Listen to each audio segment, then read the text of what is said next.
And my mic wasn't working. I had the thing switched off. I forget I've been doing that. You know, I played so much Endless Space and I was always wondering what this song is.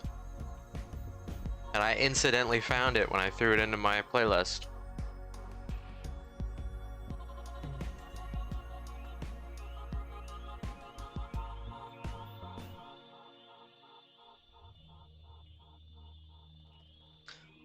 Hello.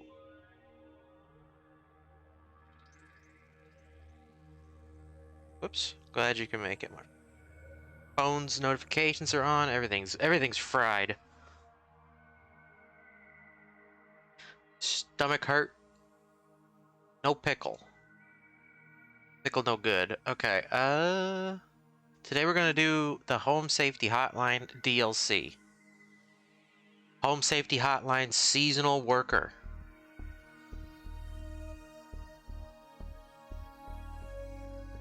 How's that sound?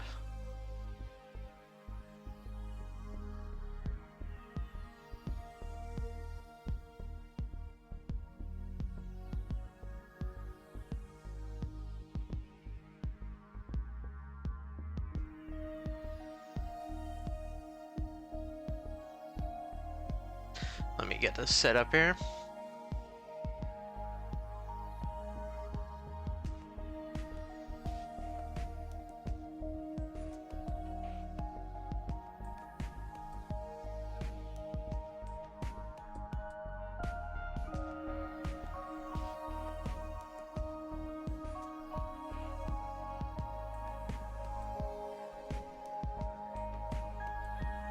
Okay. I think I feel a sneeze coming on.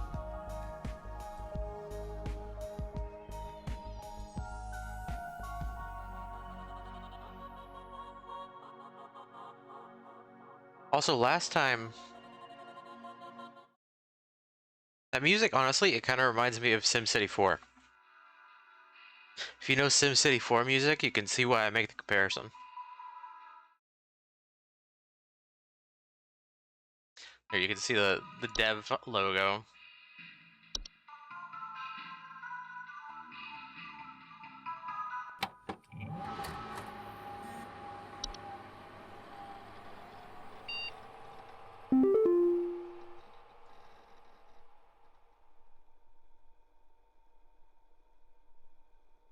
Give me 1 second.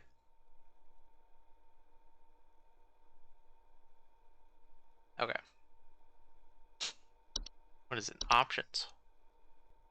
Unemployment immunity. Oh, are these are from always display accuracy, add button to skip call wait time.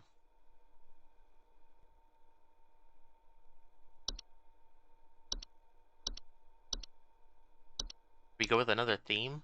I don't like that theme. I kind of like the green. This one's the softest on the eyes, I feel. Office cooler is also good. I'll go the default. Default green.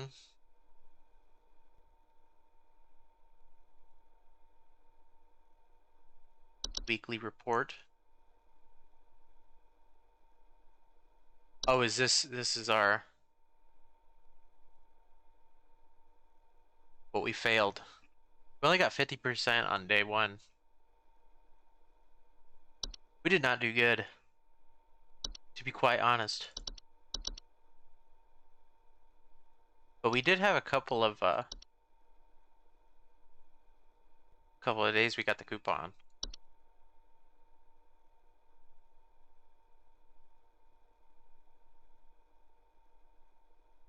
We did pass the trial. Hey Shank, I'm glad you could make it. We were just about to start the DLC. We looked through the art book first because that was something that unlocked last time, and we didn't look through it. But we're gonna start the DLC now. New title screen and everything. And the music's slightly different.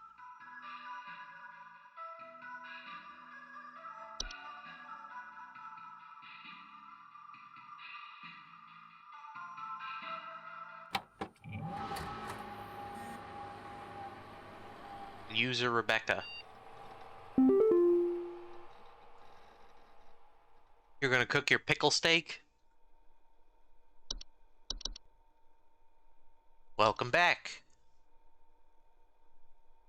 Rebecca, all of us here at HSH are ever grateful for your annual service during one of our busiest and most vital work weeks. While we only get to experience your talents for once every year, we just want you to know you are highly valued here and an important member of the HSH family. Best of luck this year, Rebecca. We're all counting on you. Gotta take a drink.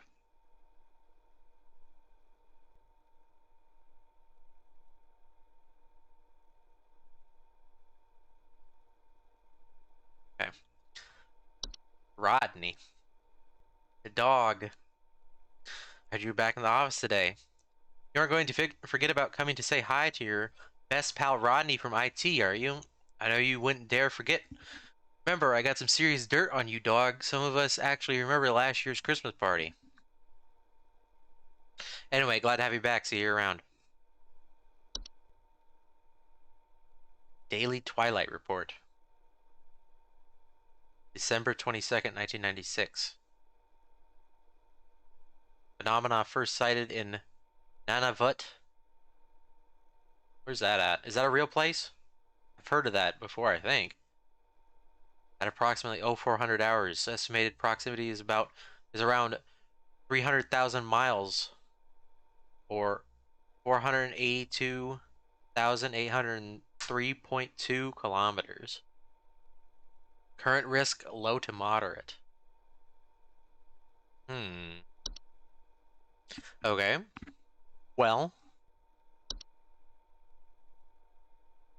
something's gonna happen. The sky's gonna open up. The sun's gonna explode. 3 days until Christmas.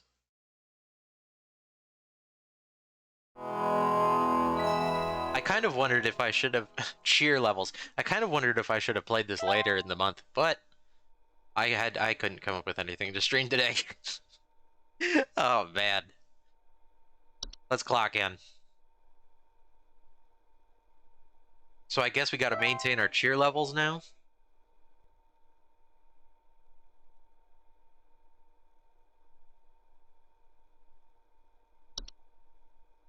Animation. Let's see what's new. Antler growths. I'm surprised we're not getting a phone call. Antler growths are a family of fungi known for growing in tall antler-like arrangements. Oh. There's our phone call. Oh, it's Carol. Hi, Carol. It is good to have you back in our employ, Rebecca. Thou art a lifesaver every season, and thy yearly return is appreciated as always. I, of course, have no need to tell you how things work here, but I will remind you that we are hosting our annual office Christmas party again the day after Christmas. It would please me to see you there. We're all counting on you, Rebecca. You know what? If I could be a seasonal worker for a job like this, I'd do it. I don't care if I have to come in on Christmas. Avalanches? Can you send over an electrician? Our lights keep flickering off, and we're trying to get our Christmas tree ready for when our folks arrive. I mean, please hold. You saw what happened at the end. It was a festive time. Okay.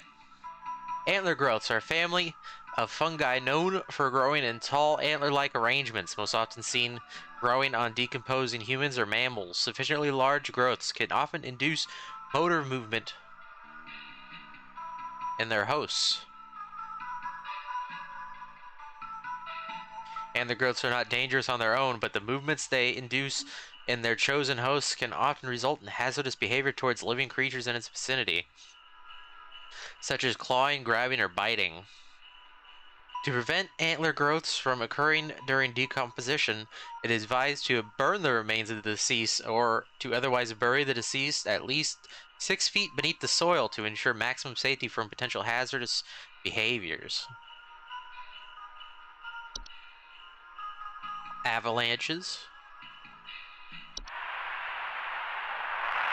Yeah, that's what an avalanche sounds like. That's what an avalanche sounds like. Avalanches are large quantities of rapidly moving snow, usually occurring in steep sloped environments such as mountains or hills. Homeowners experiencing an avalanche often report shaking, thunderous sounds coming from above or sudden burials. Yeah, just suddenly buried in the snow. Avalanches are highly dangerous to most mammals or humans caught in their wake, as direct impact will often crush or maim soft-bodied creatures. Avalanches can also quickly bury or blockade entrances or windows to a home, burying those inside and potentially leading to asphyxiation. At the first sight of an avalanche, homeowners are advised to stay indoors, preferably away from windows, and wait for the avalanche to pass. If buried, homeowners are advised to make contact if possible and await rescue. Homeowners can increase their chances of survival by refraining from burning away precious oxygen via starting fires or screaming. Clotch? What? Clotches are a large circular stone formation known to appear around homes during winter. Homeowners with a clotch often report clear skies, a feeling of instability, and sinking. Clotch are highly hazardous to homes and their inhabitants, as the ground in the center of the formation will gradually sink lower until a deep pit is formed, damaging a home's foundation in the process and preventing homeowners from leaving. Homeowners wishing to prevent damage to their homes are advised to seek the aid of the ones conducting the clotch, bringing either an offering of gold or their firstborn child. If no negotiations are possible, it is advised to vacate the home as soon as possible. Their firstborn child. Dwarves?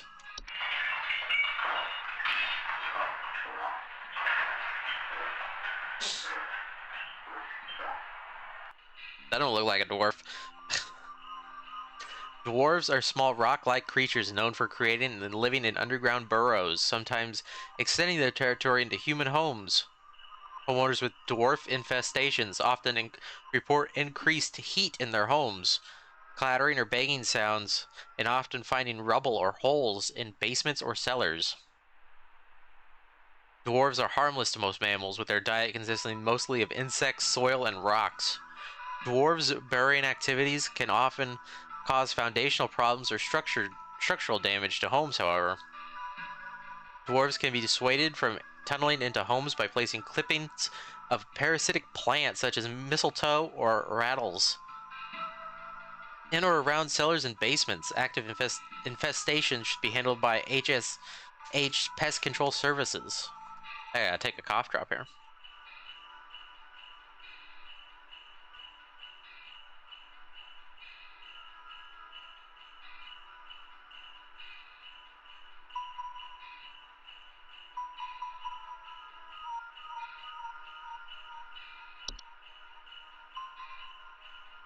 Elves.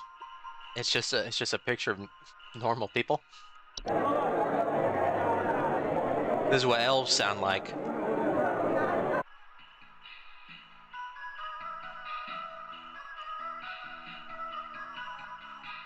Elves are humanoid creatures with pointed ears that often inhabit large-scale human social gatherings under the guise of being forgotten friends, family, or acquaintances. Homeowners who have made direct contact with elves often report headaches, nausea, or lightheadedness. So, they're infecting you.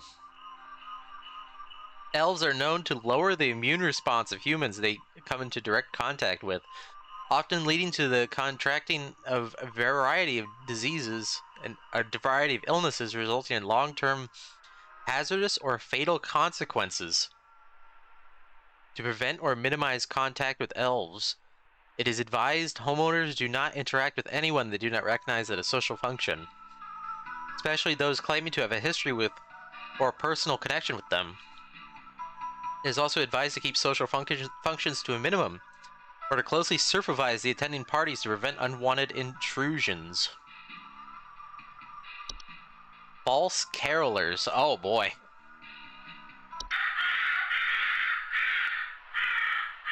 That's just a crow. That's... That's literally a raven speaking.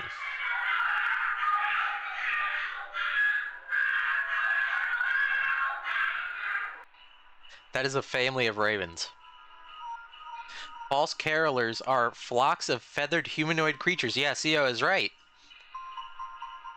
Draped in many layers of clothing that are known for their pleasant singing vocalizations and for approaching the entrances of homes after dark. Homeowners afflicted by false carolers often report sounds of singing, missing neighbors, or large feathers appearing around neighborhood doorsteps. This kind of reminds me of that urban legend about the black-eyed children, if you've heard about it. It's like people have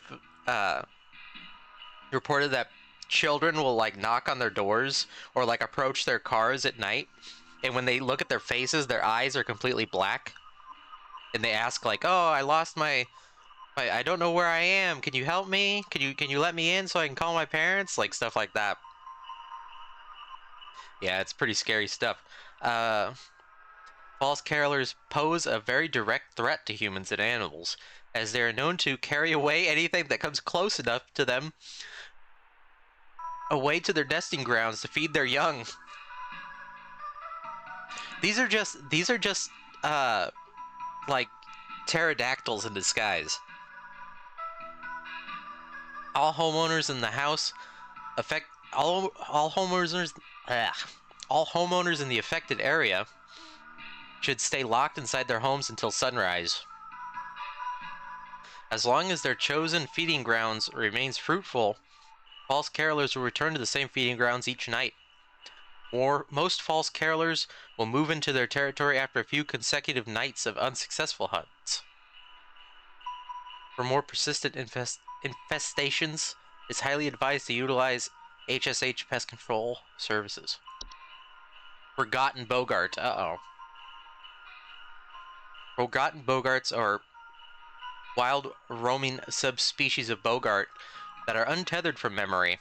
They are known to dwell in uninhabited outdoor locations such as forests or mountains until they find a new home with those that are capable of witnessing and discussing them. Homeowners that have attracted a forgotten Bogart often report strange sightings and an obsession with discovery. That's Bigfoot. That's a Sasquatch, man.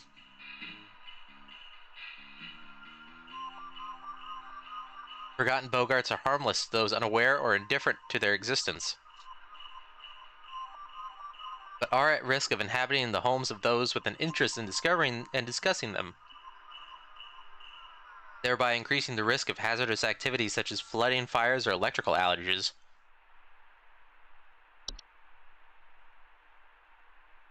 Electrical outage. It is advised homeowners do not dwell on the possibility of nearby forgotten Bogarts. Any forgotten Bogart sightings or on any thoughts of forgotten Bogarts to prevent them from inhabiting one's home. Never speak of a forgotten Bogart.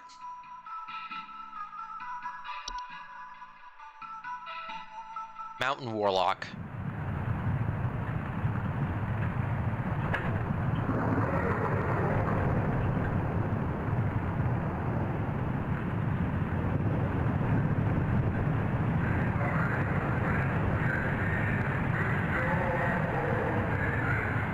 Is he singing? What is he doing?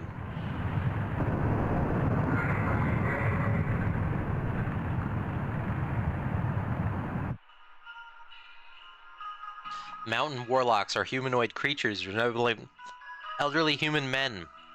They are known to lie dormant in their high elevation domains until the winter solstice. Upon waking, their thunderous vocalizations can be heard for miles around. Homeowners affected by mountain warlocks often report echoes, rumbling, shaking, or occasional avalanches. Isn't that a TV show, Mountain Men? Mountain warlocks are highly territorial and pose a direct mortal danger to any humans or animals that settle or wander near their domain. Their earth-shattering incantations can additionally cause severe damage to a home's foundation. Mountain warlocks cannot be safely removed by human force, but due to their severely dangerous presence, it is highly advised that homeowners utilize Home Safety Hotline's pest control services as soon as possible. What the hell are we gonna do? Pine sprites. It's Mr. Mosquito.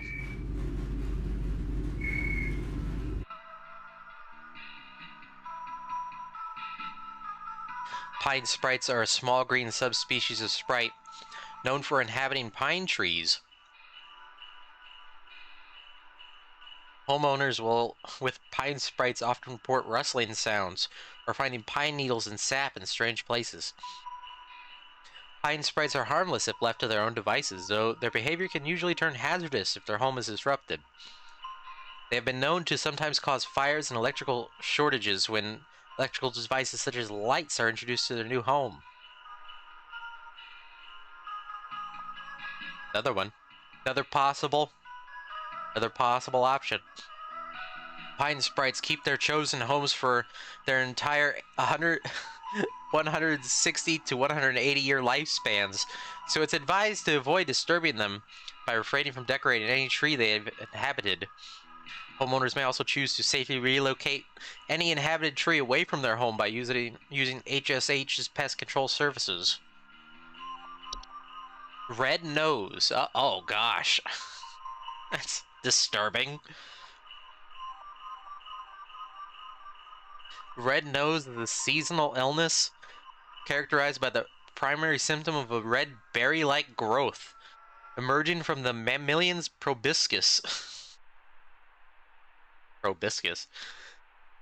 Most commonly occurs in wild animals but can be transferred to humans via the spores it releases once blossomed. This is repulsive.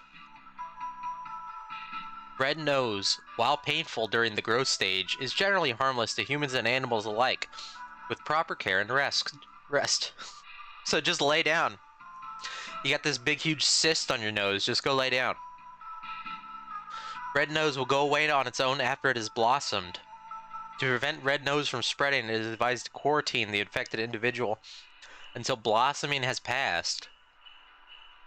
Now, by blossoming, do they mean what I think it means? Is it gonna, like a flower?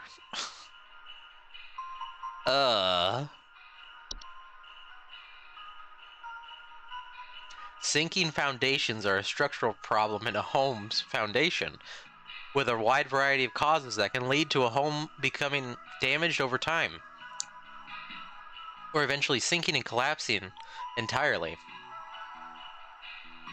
Homeowners experiencing sinking foundations often report cracks in walls or ceilings, uneven floors, or drains not working properly. Sinking foundations present a severe and mortal danger to both a home and its inhabitants, as their instability and eventual collapse can cause a wide variety of hazardous situations to those entrapped within. Homeowners with sinking foundations are highly advised to immediately utilize HSH's foundation repair services to prevent further damage or collapse. Those situations may vary depending on the root cause. Oh my gosh, there's so many new ones. Snow golems. This looks like a Lego.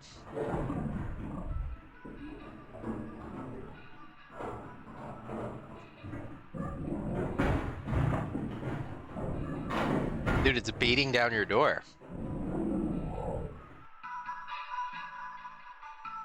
Snow golems are large humanoid mounds of snow that are capable of moving on their own. Homeowners experiencing snow golem infestations commonly report wet floors, power outages, recently faulty or broken heaters, or strange snow formations outside the home. Another choice, but I think pine sprite is our best option here for this guy. Snow golems can prove hazardous to humans in a variety of ways. Their tendency to target homes' heaters, especially during hazardous freezing weather, can cause medical issues such as frostbite or hypothermia in the affected homeowners. Direct contact with a snow golem, whilst in its pursuit, of its target is also frequently fatal. When caught early, snow golems can simply be removed from a home by turning up the heat in a home to speed up their melting process and blocking easy access to home heaters or fireplaces. If snow golems succeed in removing potential heat sources from a home, it's highly advised to utilize HSH's pest control services. Sugar wisps. Sugar wisps are an invisible subspecies of wisp known for its sweet plum-like aroma and its ability to influence the dreams and appetites of humans. Homeowners affected by sugar wisps often report an intense craving for sweets, dreams of dancing orbs, and malnourishment. So it's not dancing sugar plums, it's dancing orbs. Sugar wisps can be quite hazardous to a human's health thanks to their influence on their victims' preferred diet. Sustained exposure to sugar wisps can lead to mild to severe medical problems ranging from tooth decay and diabetes to starvation. Sugar wisps can be dissuaded from influencing their chosen victim by blocking access to their victim's sense of smell. Homeowners are advised to utilize nose plugs or similar apparatus while they sleep until the sugar wisp eventually departs on its own. There's an ad coming up in 3 minutes, by the way. Time wisps are a subspecies of wisp that appear as faint candle-like lights with a friendly visage. They are known to temporarily displace objects and persons in time and are most active at night. Homeowners that have experienced time wisps often report feeling a newfound gratitude for life, a desire to better themselves, or immense existential dread. I'll take a drink real quick.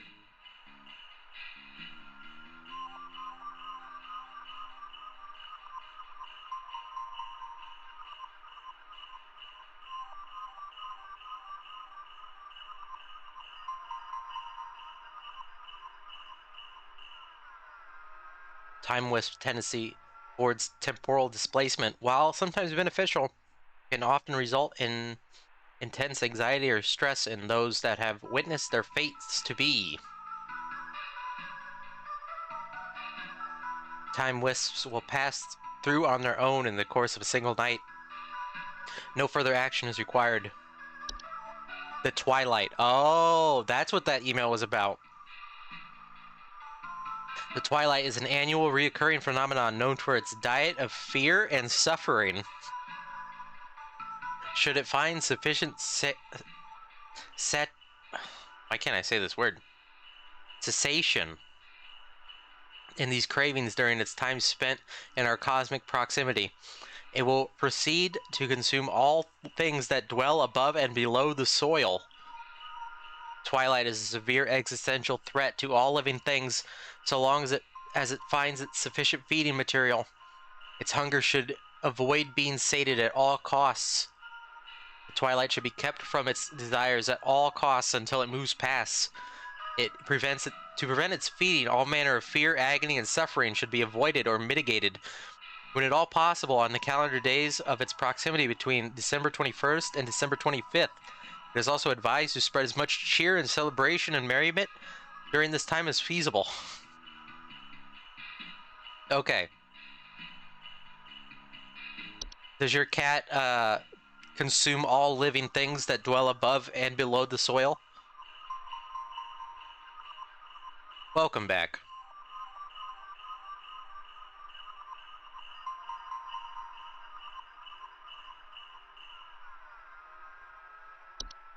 Okay. So I think... Here, we'll play this again. Can you send over an electrician? Our lights keep flickering off, and we're trying to get our Christmas tree ready for when our folks arrive. Only info we got. And we read several that influence the power. Now, this guy mentioned nothing of Bogarts. He mentioned nothing of, like, wet spots on his floor. But he did mention a Christmas tree. Pine Sprite. Harmless if left to their own devices. Though their behavior can turn hazardous if their home is disturbed, they have been known to cause fires or electrical shortages. How do I do this? Submit answer. Pine Sprite.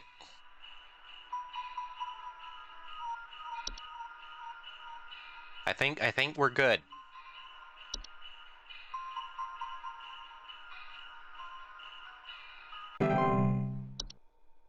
There's your ad.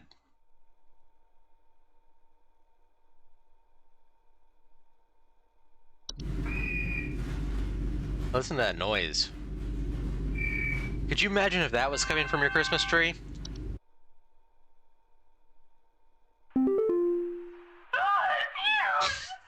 I saw it scurry into the cupboard!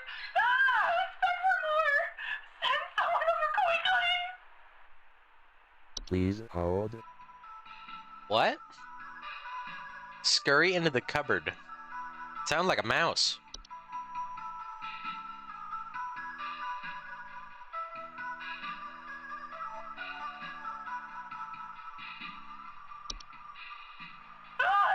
Listen. I saw it scurry into the cupboard! You hear that? For more! Send someone over quickly! There's a squeak.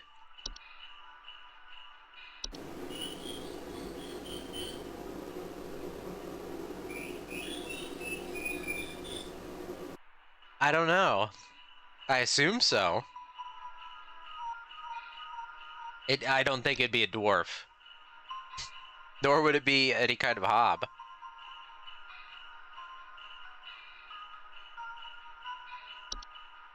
I think it's a mouse.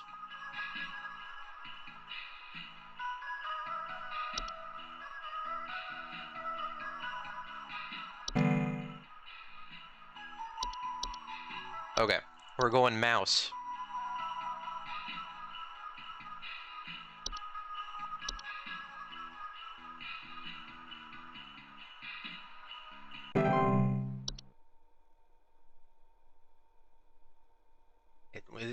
I don't understand what else it could have been, but we're going mouse.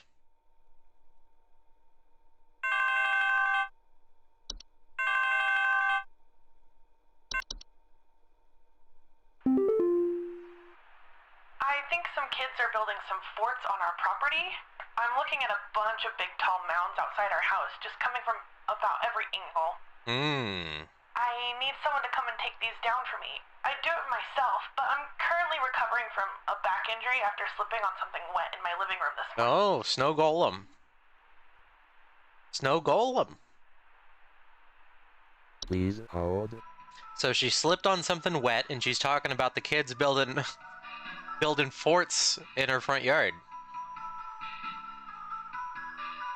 Where's the snow golem?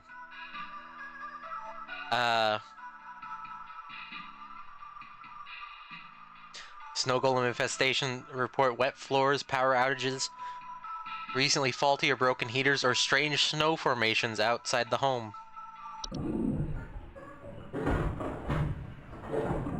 If she ain't hearing this, then what the hell is she doing? She work like a 20-hour workday? Sounds like there's a lion in your house. Like, what the helly?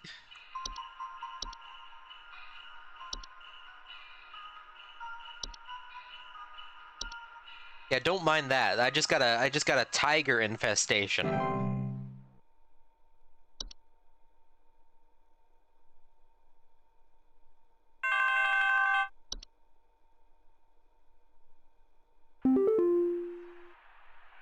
wild man is real. I've seen him. I've seen him. This guy looks familiar. I know you people know about things like this. I know what you The wild really man. do. I have photos. We can get these out in front of the public. The people need to know. Please, help me get this out to the world before it's too late. I know he's been tracking me. The wild man. Please hold.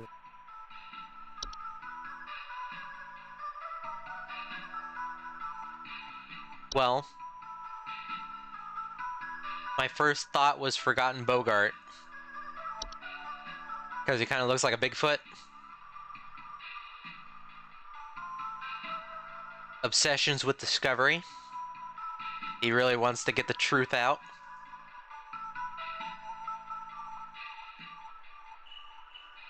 My other thought was Mountain Warlock, but I don't think so. I think that the least between the two of them.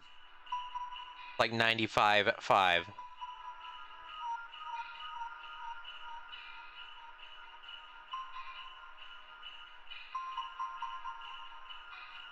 Homeowners have attracted a forgotten Bogart. Often report strange sightings and an obsession with discovery. I have photos. Help me get this out. Here, we'll play it again. The wild man is real. I've seen him. I've seen him. I know you people know about things like this. I know what you really do. I have photos. So he's clearly obsessed with whatever this thing is. The people need to know. Please, help me get this out to the world before it's too late. I know he's been tracking me. So that's why my thought was Forgotten Bogart. Because of the obsession with discovery.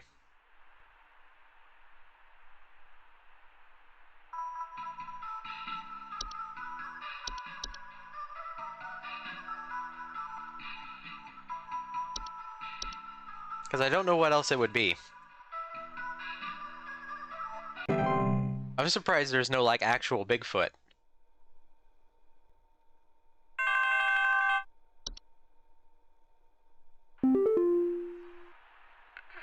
Carl? Please, help. Oh, he's dead. Can't move. Too weak. Need more. Need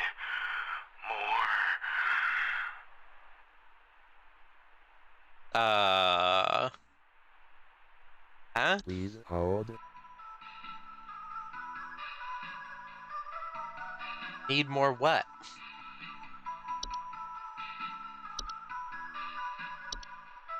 I don't... he needs more avalanches.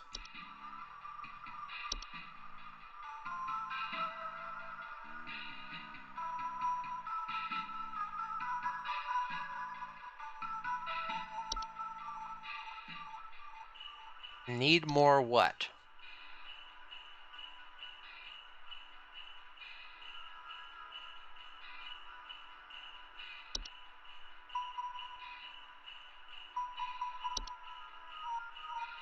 Oh, sugar. Sugar Wisp.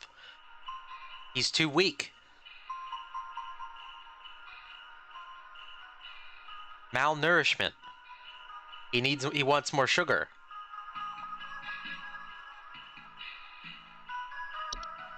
That, honestly, I knew it had to be some kind of, like, wisp or sprite, but... Because, like, when he called, I was like, oh, this is, like, the red nose thing, because he's, like, sick. He sounded sick. But he has a sugar obsession.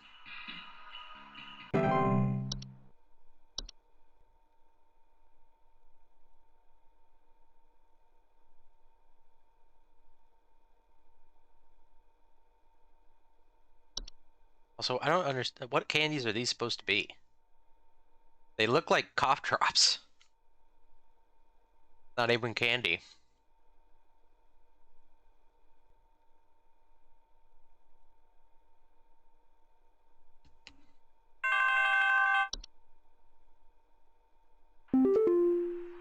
Yeah.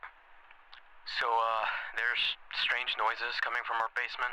Dwarf. I don't know what's down there, but I Dwarf. can hear it. You got dwarf. Going around and making little scratching noises at night. You got dwarf. I don't dare go down myself, but my wife said she found little round pellets or something down there. Round pellets. Please hold. Dwarf? Well, now I'm confused. Little round pellets. What was this one?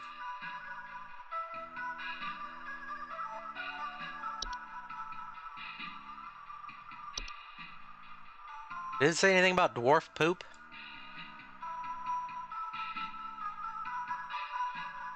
Finding rubble or holes in basements or cellars.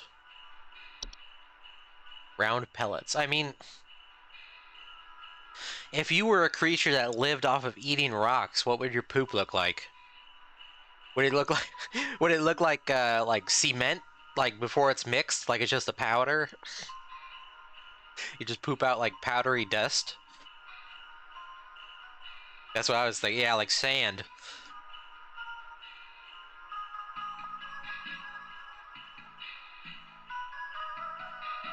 Well, dwarf is my first thought. But I don't know. It could be... I'm trying to think of what else it could be. I'm trying to remember what was in the the base game. And like stuff that was in the basement, you know what I mean?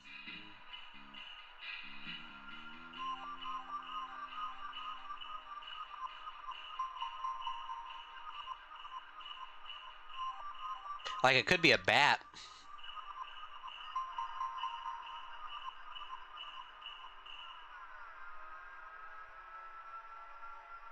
Homeowners with a bat infestation will commonly report sounds of scratching and flapping at night and sightings of small dry pellet droppings.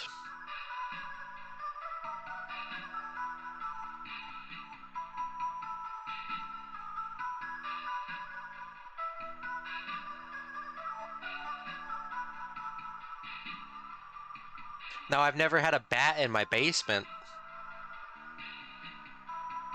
Also, I wouldn't say that bat droppings look like dry pellets. It kind of looks more like bird poop, in my opinion. It's just not... It's not like a bird poop in that it's like more liquidy, but it is kind of like bird poop after it dries. A bat could certainly get into my basement if it wanted to. If a bat could get into the rest of my house, it could surely get in the basement.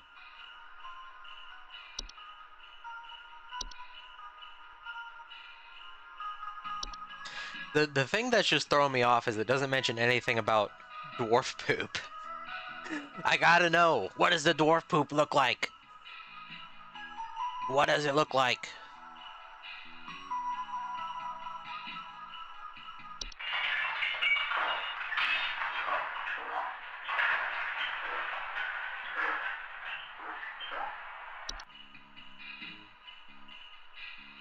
I don't know. I feel like we're 50-50 in here. Trying to think of what else is in the basement.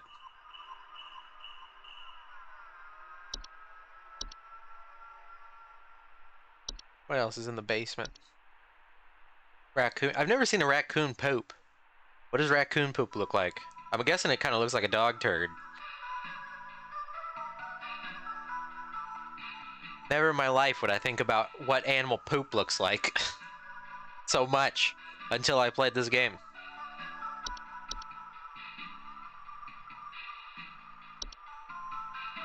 What do we think?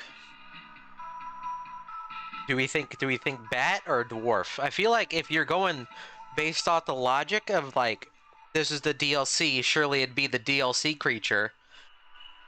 But we did have that mouse, which we could, I guess, be wrong with, but we did have that mouse.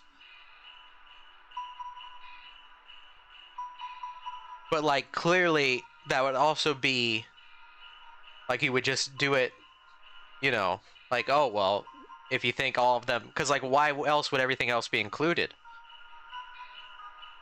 If it was just going to be the DLC creatures, why would everything else be included? Right? Post GIF of that one guy tapping his forehead.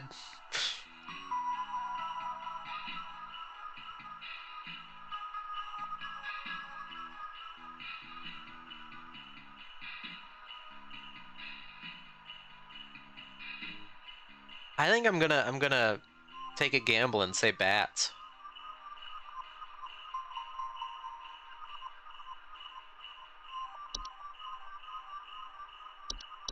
looking at this dwarf, I mean, it's standing next to a TV here.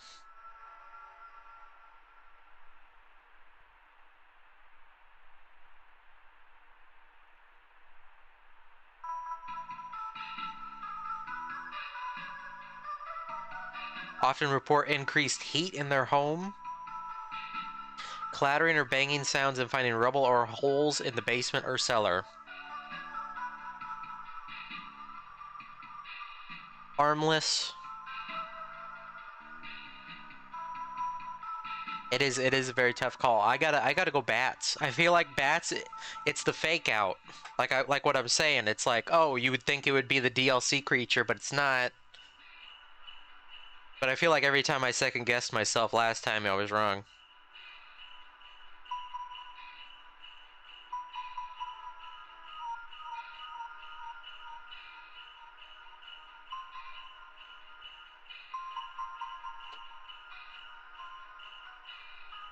It doesn't seem like every other thing is here either.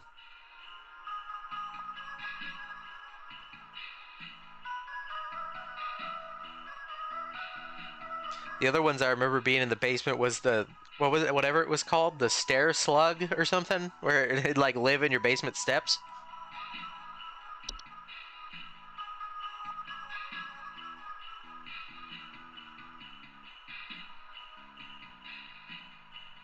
Bats, oh, here we go. Bats most commonly find their way inside a home during their hibernation period before winter. There's also a clue. We're 3 days before Christmas.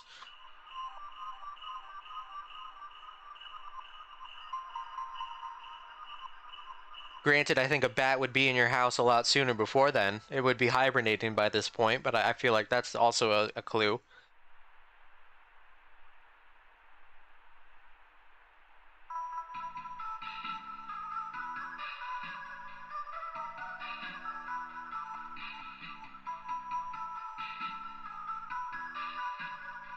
I gotta go bats.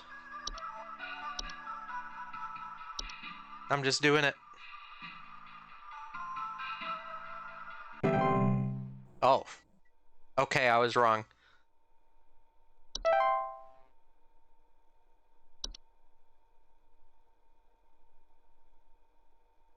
Man.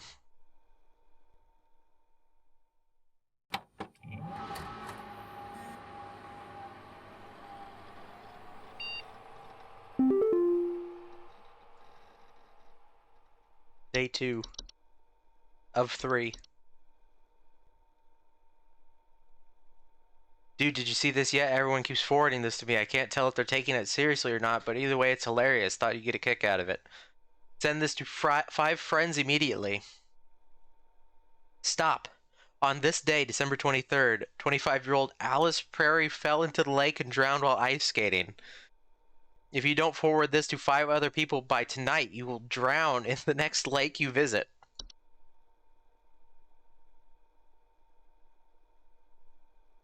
New report. Manitoba. Approximately 1,200 hours. Estimated proximity is around 100,000 miles. Current risk profile, moderate.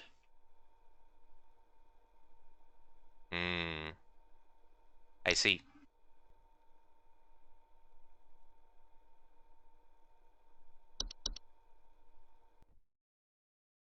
Things are getting worse. 2 days until Christmas.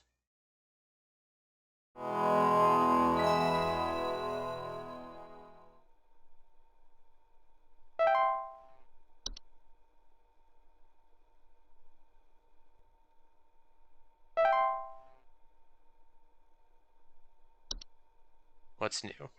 Anything new? Nothing new. Greetings, Rebecca. It is Carol again. There have been reports of some new activity, so we have gone ahead and made some new information available to thee. Oh, here we go. I pray things are going well thus far. Thou knowest as well as I what is at stake. I do hope to see thee soon, Rebecca. Okay. Here's our new info. Cross wisps. Ugh. Little bubble. Frost wisps are a subspecies of wisp that commonly take on the appearance of semi-transparent crystallized orbs. I need someone to come fix our windows. I fear there's a terrible draft coming in, and I wouldn't want anyone at my second family gathering to catch a cold. I'm hosting at least 20 additional family members, and I need this place locked tight for their sakes. I've already caught something dreadful during our last hosted function, and I don't intend for it to happen again. Fix the windows. Please hold. Homeowners suffering from frost wisps often report shivering sensations, a chill in the air, in otherwise warm places, and suddenly lingering thoughts of their own mortality.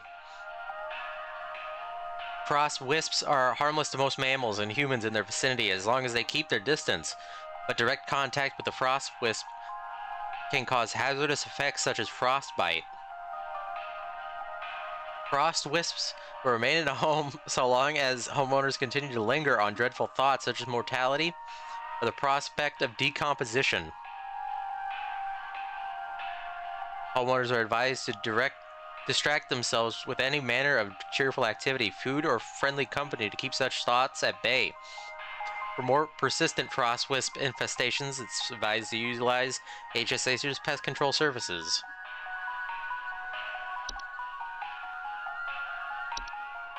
Hans. What do you mean, Hans? Hans is a human-shaped husk of cloth, rags, and straw, known for sneaking into the homes and domains of affluent, wealthy, and fortunate. Homes occupied by Hans commonly suffer symptoms such as appearance of strange markings, the faint sounds of rustling, or occupants subtly behaving abnormally. While Hans does not directly harm those he crosses paths with, Hans can negatively impact the lives of homeowners should he complete the process of occupation. Occupied human adults may commit acts they do not condone, including more hazardous behaviors such as murder, debauchery, and arson. Homeowners should swiftly evacuate any homes suspected of Hans' occupation.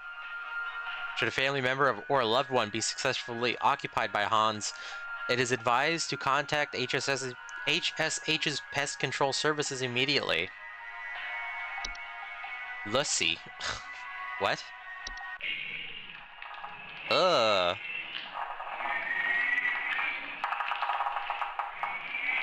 Lucy is a semi-solid humanoid creature vaguely resembling a pale human woman, known for slipping in sight of homes during hailstorms. Homeowners often report a slimy, semi-transparent substance near openings such as doors. Don't say that. Doors, windows, air ducts, and chimneys. Don't say Lussy Bussy. Lussy can be quite hazardous to any humans or pets that it crosses paths with, as Lussy is known to steal the warmth of warm-blooded animals, leaving behind their crumbled frozen remains. It is highly advised to quietly hide all warm-blooded inhabitants of the home if a Lussy is suspected to be present, and waiting for it to pass on its own. The Mayor.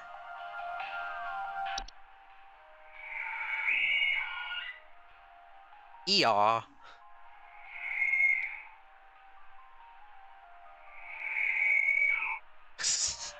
It said eeyaw.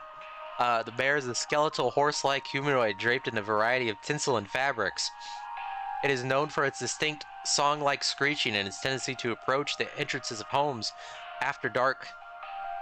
Homeowners often report the sounds of wailing, screeching, or singing. The mare poses little to no danger to humans or animals. It has been known to consume large amounts of a home's food and beverages if invited inside. The mare cannot be disrupted while feasting. It's just a horrible guest. The mare poses no direct threat to homeowners and can be either can either be invited in to let it feast until it's contented, or at which point it'll leave, or it can be safely ignored if the homeowners are willing to bear the noises it creates for a few hours. The use of earplugs or soundproof materials can assist homeowners who do not wish to invite the mare into their home. Ogress. Ogresses are large 8 to 10 foot cave-dwelling creatures, typically only active at high elevations during the winter. Homeowners typically do not experience an ogress directly, but rather report otherwise consequences of its presence, such as Yule men or Yule cats. In some rare instances, an ogress will see fit to visit a home if they fail to acquire their targets through other means. Due to their size, or subsequent entrance into a home can prove catastrophic to a home's roofing, foundation, and its inhabitants. To prevent an ogress from entering one's home, it is highly advised to avoid escalating their activities by allowing Yule men access to their homes. Homeowners that wish to avoid the attention of an ogress in the first place can reinforce and advise benevolent behavior in their children. Winter fur is a highly contagious seasonal virus known to cause the rapid growth of white hair-like follicles across an infected individual's face. I just noticed it was a face. That's disgusting. It's like the Wolfman. Body and eyes. Full coverage is expected to occur within the first 48 hours after infection. It is most commonly found in mammals and is contracted through direct contact with the infected. Subsequent blindness caused by the winter fur can create more hazardous conditions and reduce quality of life for those infected. Winter fur is also known to attract other dangerous pests, such as any variety of ticks or fleas. Once winter fur has completed its growth, it can be mitigated using any variety of traditional shaving equipment, such as razors. To reduce the chance of attracting ticks or fleas, the infected individual should be quarantined from other parties indefinitely to avoid spreading the virus further. So I guess you just can't be cured. Yule cat.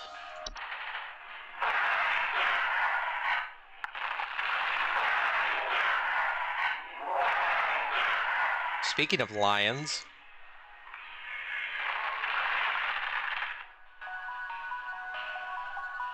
Yule cats are large feline-like creatures known for prowling populated high-elevation areas during the winter. They feed primarily on various textiles and fabrics. Homeowners experiencing Yule cats often report the sounds of hissing, growling, large paw prints in the snow, and missing clothes or neighbors. Yeah, you might be missing a shirt, or your neighbor might just disappear. Yule cats' diet of fabrics can prove quite hazardous to clothed homeowners if caught in their path.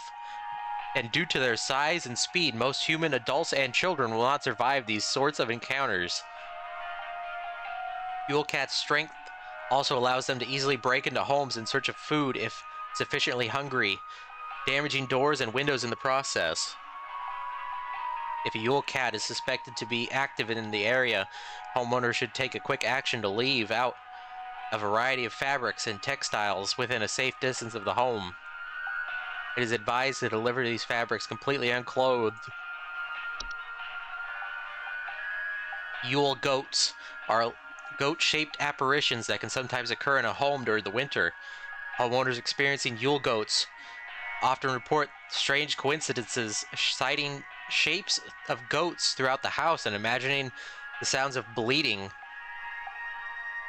Yule goats are not directly harmful to humans or animals, but their prolonged presence can often cause paranoia or sleep deprivation in affected homeowners, which can sometimes lead to careless household accidents such as fires.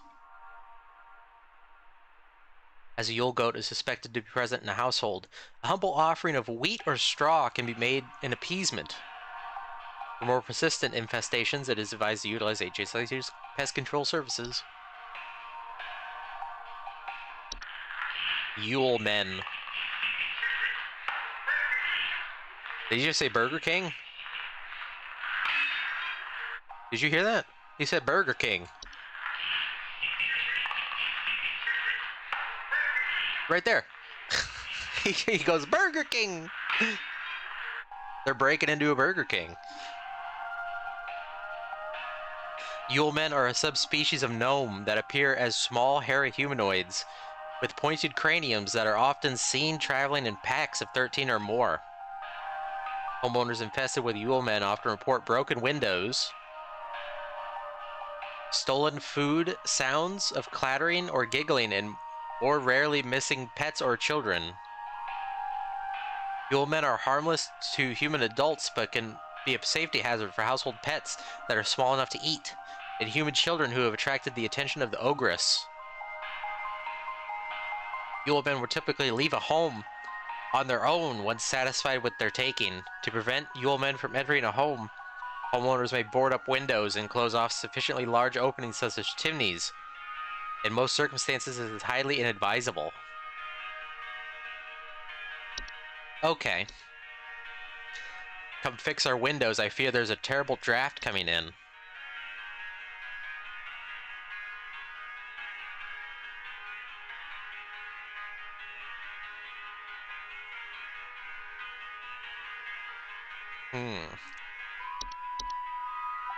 That's what I was thinking. I need someone to come fix our windows.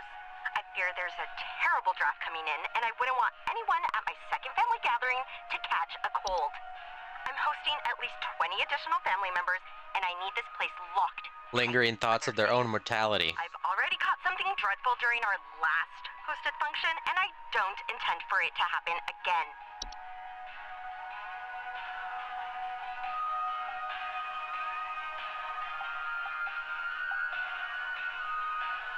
That's what I thought.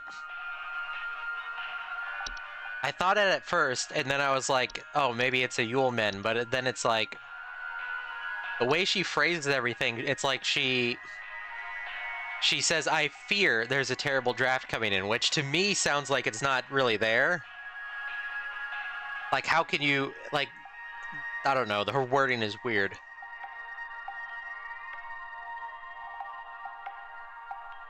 It's being spoken like it's somebody who's 80 years old, but it's not.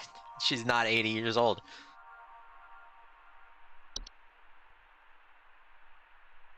And then she's talking about how she caught something last time.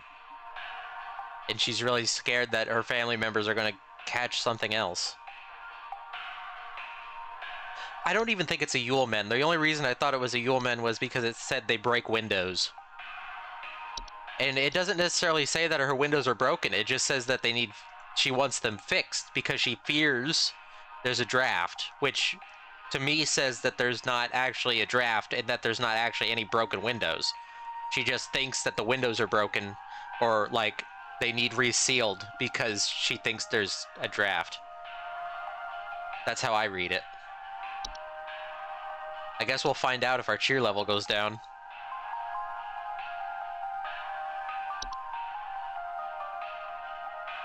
Frost Wisp.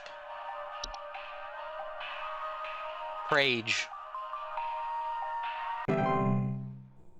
It did go down. Okay, so we were wrong.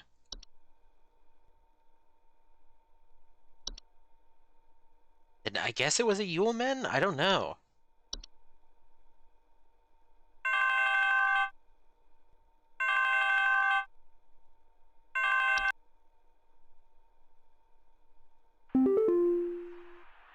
This packet you sent doesn't make any sense, and there is still something in our basement. I'm calling Papa Paul's pest control from now on. What else it could have... I don't know that it's a Yule men because it doesn't mention anything else. It was just the windows.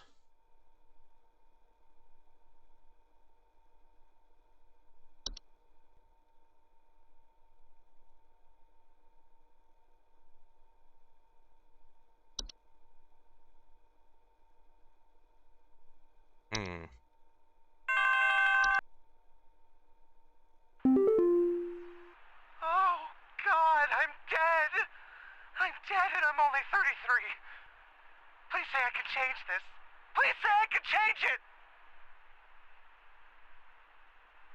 Please hold. Is that a time wisp?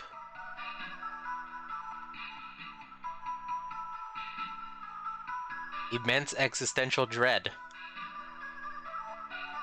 Tendency towards temporal displacement, while sometimes beneficial, can often result in intense anxiety or stress in those who have witnessed their fates to be.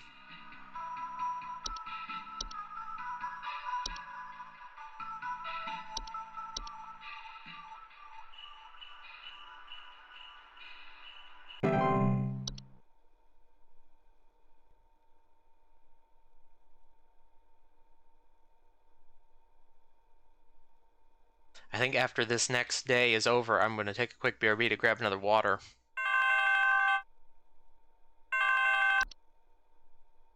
Oops. Heed this warning, Rebecca. You know, as well as I, the potential consequences of failure during this time. Hey, it's But perhaps 83%. this reminder may serve to further stoke thy fire.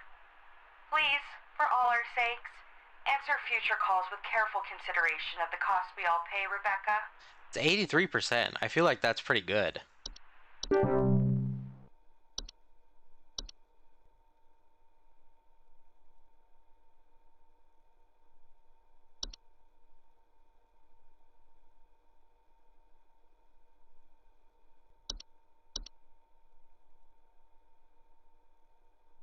I the only one working? Also, I just realized that that's a picture of a bedroom. There's some kind of dying animal in our yard. Can you send someone out to put it out of its misery? It's been screaming like hell for the past hour, and I'm far too squeamish to go look at it or touch it myself. Dying.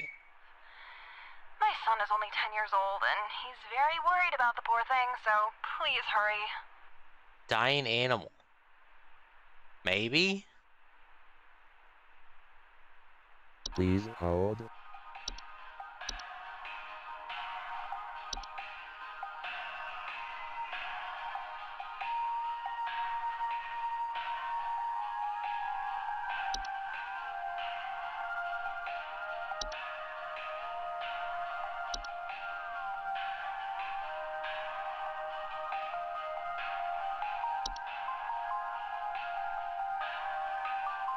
We did hear it in the call.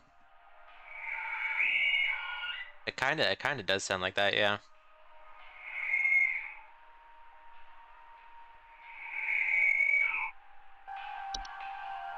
There's some kind of dying animal in our yard. Can you send someone out to put it out? Yeah, it is the same thing. It's been screaming like hell for the past hour, and I'm far too squeamish to go look at it or touch it myself. My son is only 10 years old, and he's very worried about the poor thing, so please hurry. The mayor.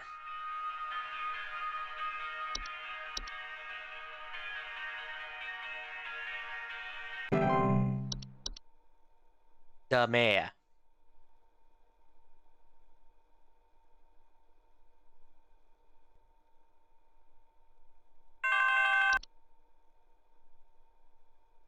Ugh, I think Betty's cat is on the prowl.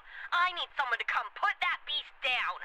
First, Betty doesn't show up to the PTA meeting this week, and now it seems her cat is on the loose again, leaving its disgusting feastfuls of feathers behind on neighbors' porches. Feathers. Please hold. It's the bird. The fake follower fake caroler thingies.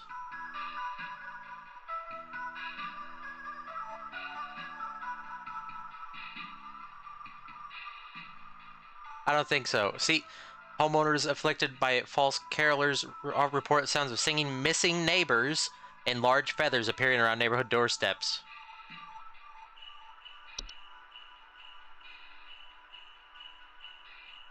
Her neighbor went missing. Said she didn't show up to the PTA meeting.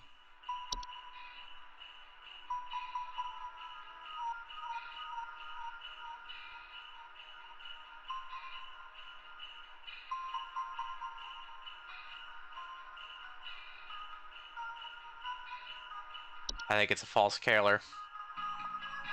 Mule cats don't eat birds. Mule cats eat textures and fabrics, and they eat people because they're eating their clothes. It's like they eat the person by accident. So I'm going false Caroler. You got an infestation in the neighborhood. Gotta nuke the neighborhood, kill all the birds. It's like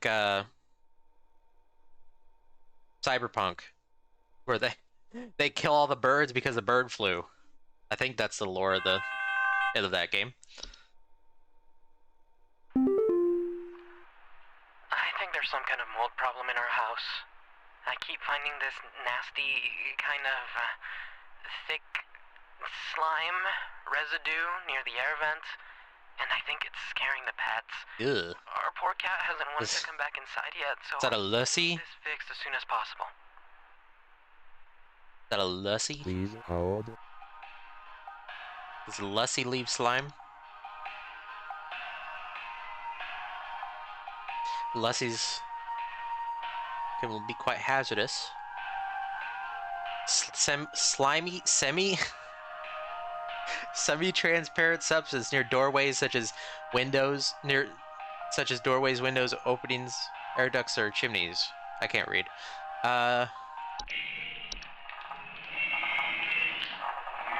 Poor cat hasn't wanted to come back inside yet. Sounds like it's ripping ass.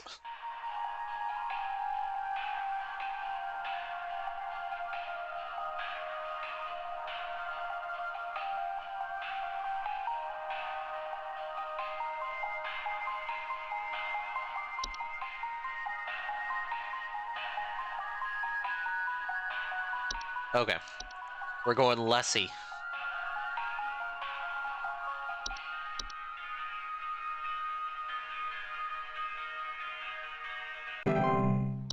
Lessie.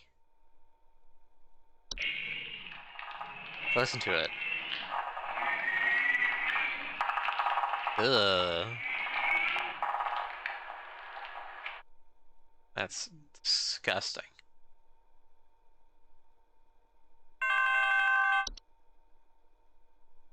Oh my god, I think there's an avalanche outside!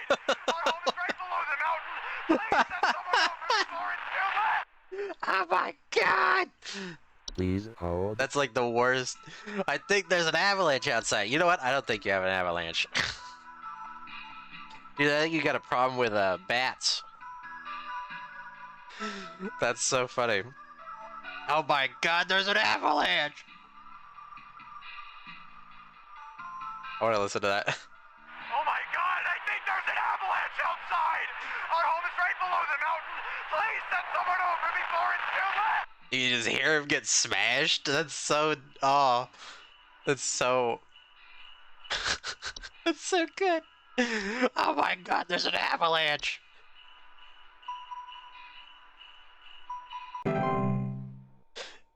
It'd be funny if it was wrong. That would have been hilarious. It's like, nope, actually it wasn't an avalanche. It was a mountain warlock.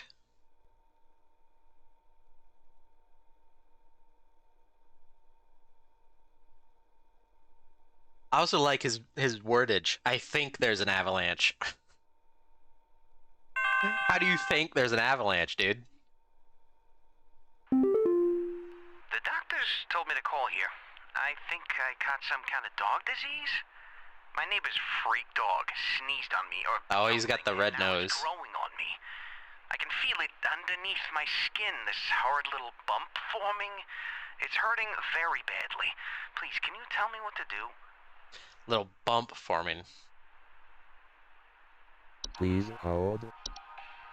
It's either that or winter fur, but does it say that winter fur? I think it doesn't say that winter fur affects animals.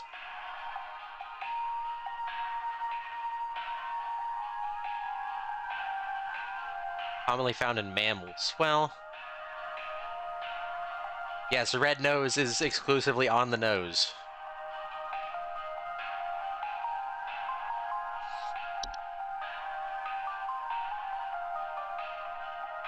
And he says a little bump. forming?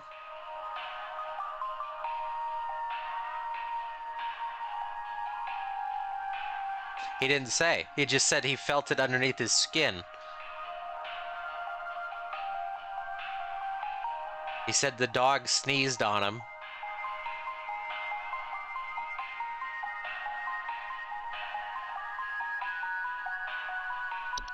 It's possible it didn't actually sneeze on him, but the thing exploded.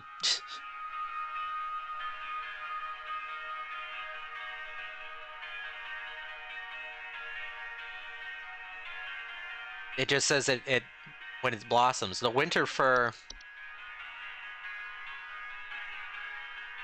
it says rapid growth of white hair follicles across an infected individual's face, body, and eyes. Excuse me. Full coverage is expected to occur within the first 48 hours after infection. Most commonly found in mammals and is contracted through direct contact with the infected.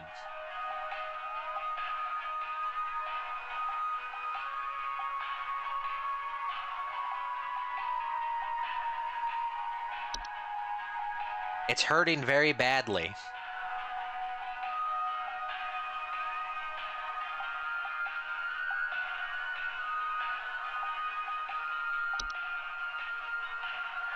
While painful during the growth stage, it doesn't say anything about pain on the winter fir.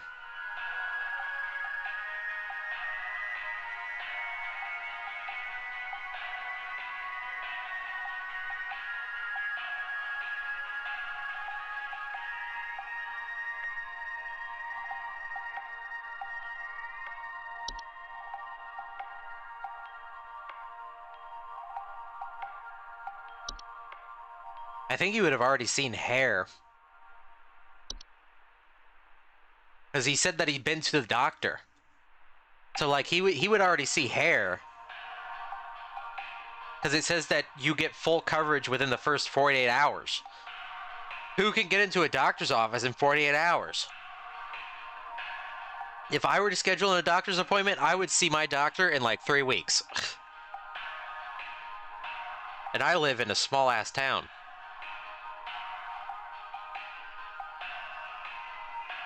He doesn't say. He just said that the dog sneezed on him, but it could have just not been a sneeze.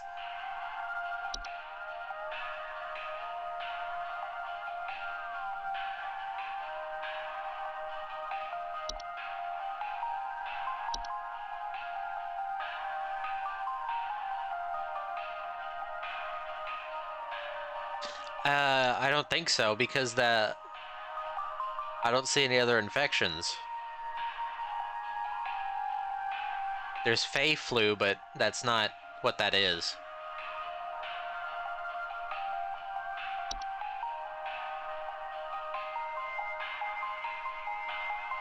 Antler growths seen on decomposing humans and mammals. So, and the dog was not dead, so.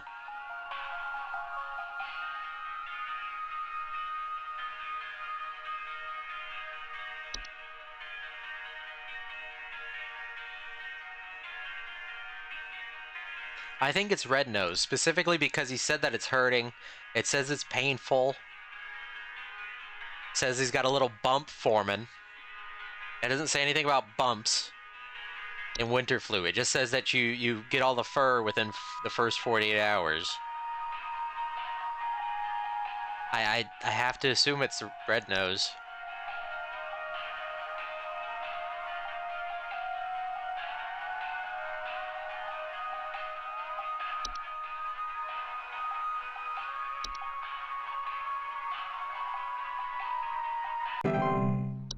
Okay. We didn't lose any cheer. I have to assume we were right. Cheerful. We did it.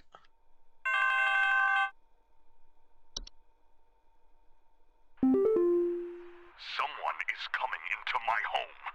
Your security cameras broke on me, so I can't see who it is. I can hear their shoes squeaking or something in the footage when they came in to steal my Santa outfit. Do you have some kind of policy compensating your customers for selling them faulty equipment? Hear their shoes squeaking? Hang on. Please I hold. have to listen to that again. I was in the middle of something. Someone is coming into my home. Your security cameras broke on me, so I can't see who it is. I can hear their shoes squeaking or something in the footage when they came in to steal my Santa outfit. Do you have some kind of policy compensating your customers for selling them faulty equipment?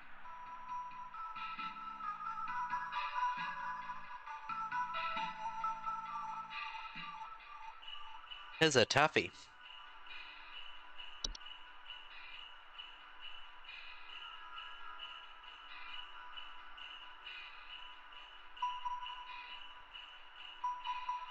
The camera stopped working.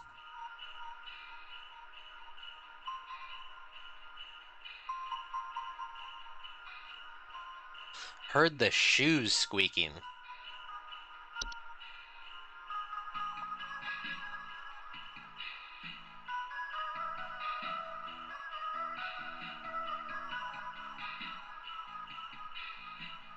Stole the Santa outfit.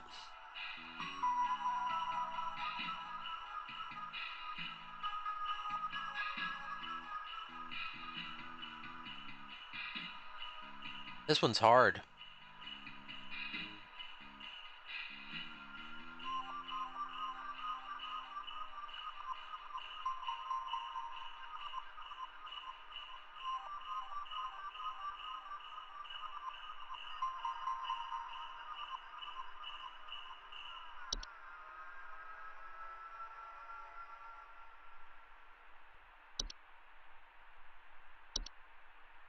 Stole the Santa outfit. That's the weird part.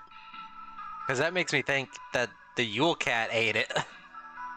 But you wouldn't hear that the cameras broke. That's also the weird part. Like, they visually stopped working, but he could apparently still hear it?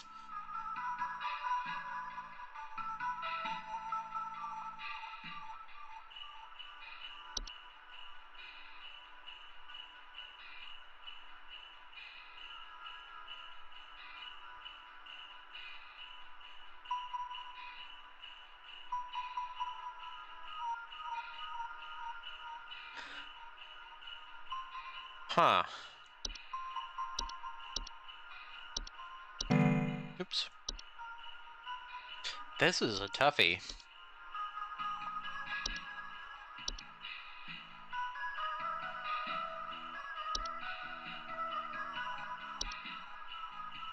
This whole thing is weird. It just doesn't click with anything else.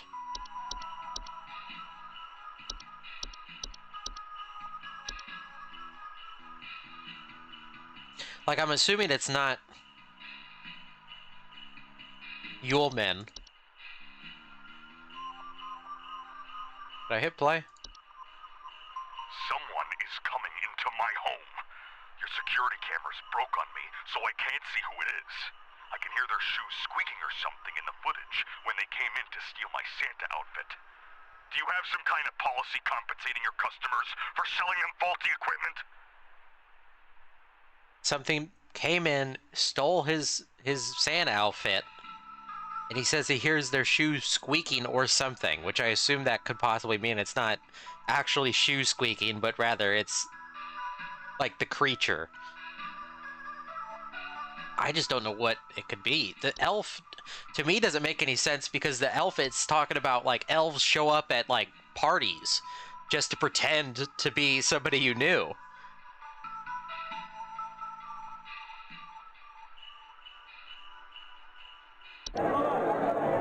See what I mean? It's like a party that often inhabit large-scale human social gatherings.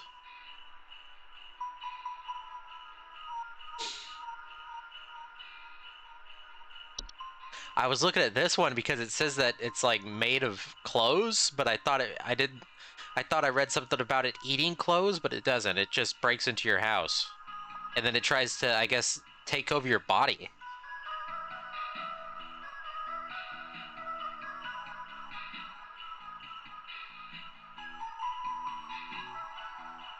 Mountain Warlock doesn't...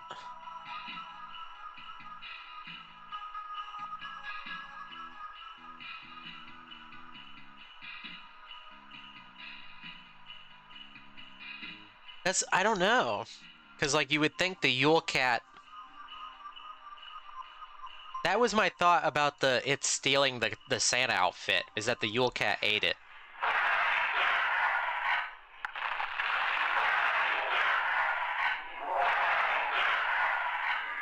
But, like... Am I crazy in thinking you would know that that's not... like, you would know that that's breaking into your house?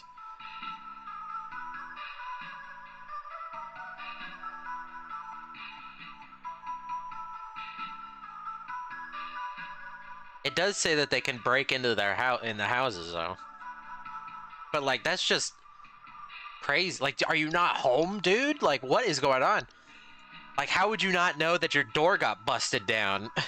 Why would you be relying on the security cameras? Like, I don't care how many security cameras I have. If I can see that somebody broke my door, I don't care.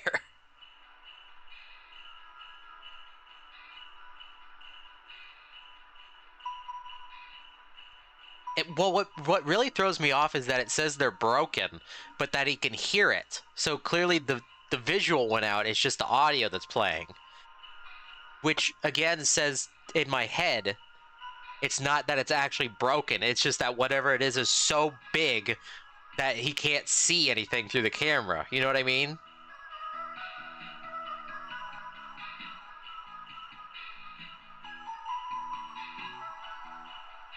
Also, there's an ad coming up. He doesn't say where his security cameras are, though, so I don't know. But, like, Yule Cat makes sense because of the stolen Santa outfit.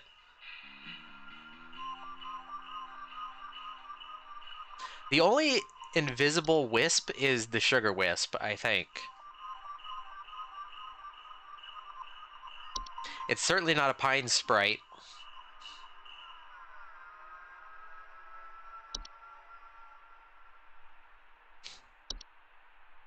The ogress, I don't think either.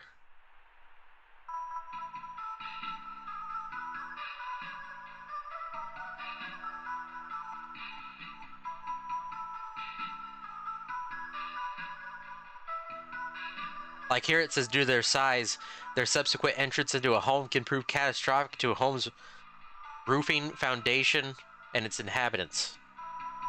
Yes, Yule men kill.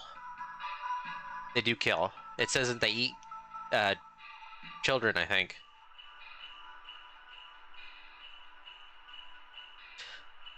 They eat household pets and children.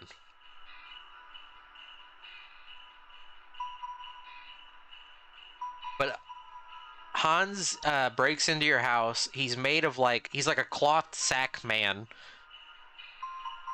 Where is he? And he possesses you. Sneaking into the homes and domains of the affluent, wealthy, and fortunate. Occupied by a Hans, such as appearance of strange markings, faint sounds of rustling, and occupants behaving strangely. Occupied by adults may commit acts they do not condone, such as murder, debauchery, and arson. I think he just mentally possesses you somehow. I don't get it. I don't understand. To me, Hans, I was like, oh, because I read the cloth and I thought that means he steals people's clothes, but he doesn't. He's just a rawhide doll. I guess that's what he's supposed to be.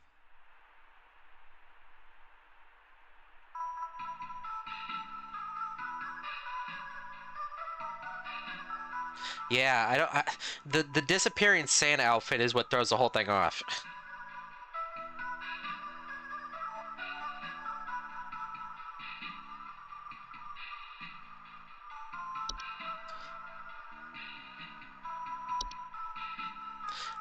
The fact that it's a disappearing Santa outfit by itself would make sense, but then him saying, well, I hear it's squeaking, I hear its shoes squeaking, that Unless he's just confusing the weight of the cat squeaking on the floorboards as as like somebody's shoes walking through the house.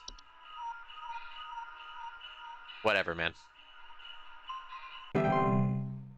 Yeah, we were wrong. I don't know what the hell else it could have been.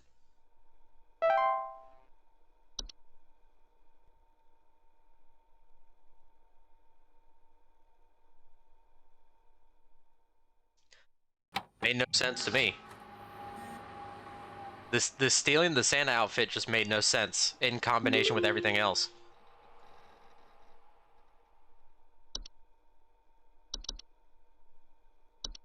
Heads up. I don't know if you've heard already, but Pest Control Department has been panicking and sending out vans all morning. I think something big might be going down, and I know you have a lot on your plate already. So I figure I'd give you a heads up. Also, happy Christmas Eve. Hope you've been good this year. Uh, sighted across North Dakota. Approximately 0200 hours. Estimated proximity is around 500,000 miles. Within active feeding range. Moderate to high risk. Cheer level should be closely monitored. You know what? Maybe we should just get the game over and just do it again. But I'm gonna take a quick BRB. Let me get the music back up. I gotta go to the bathroom and I gotta grab another water. But there's probably like only an hour left of this game. Assuming we win. I don't want to just intentionally throw, but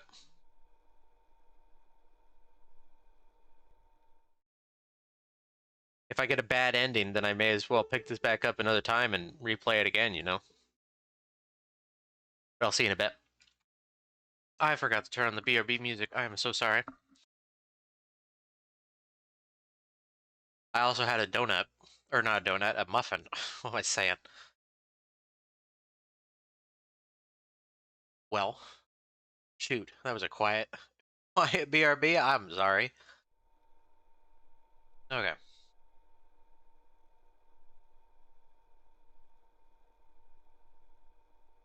I didn't play Christmas music during the intro either. I played Endless Space 2 music because I thought we needed to mix it up.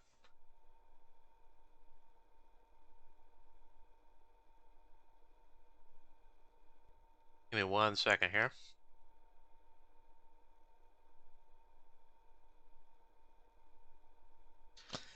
It is Christmas time.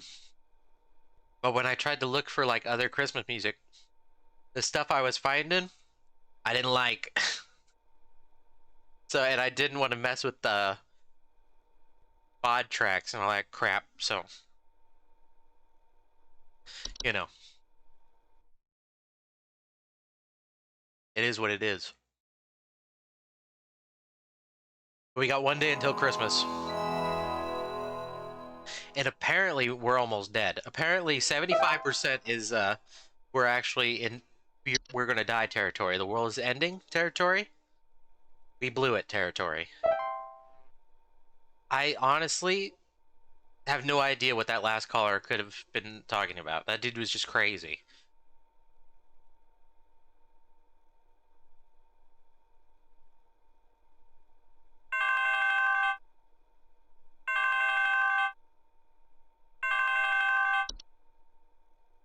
Christmas is not coming. Hudson here, HSH Pest Control. Listen up. The Mouse King is loose, and it's our understanding he means to stir up trouble of the Yuletide variety. My boys are working around the clock to find him and stop him in his tracks before things get too hairy, but sometimes things slip through the cracks. Mouse King. Little things, if you get my meaning. If you hear anything strange, let us know as soon as you can. There's new data coming your way. Read it carefully. Keep those eyes peeled. Hudson out. Why does this guy he's talking like oh, what do you call it? Like he's dispatch or something. He's like, like we're about ready to set off on a mission.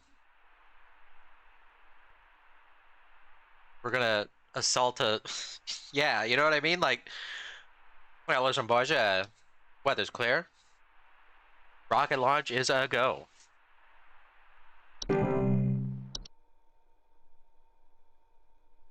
Okay. What the? Bell's nickel. What is this? We need someone to come check our house for damage. I think I felt an earthquake last night. And this morning, I noticed those godless Hendersons across the street crying about something with the police. So I'm fairly sure whatever happened must have been enough to damage our property.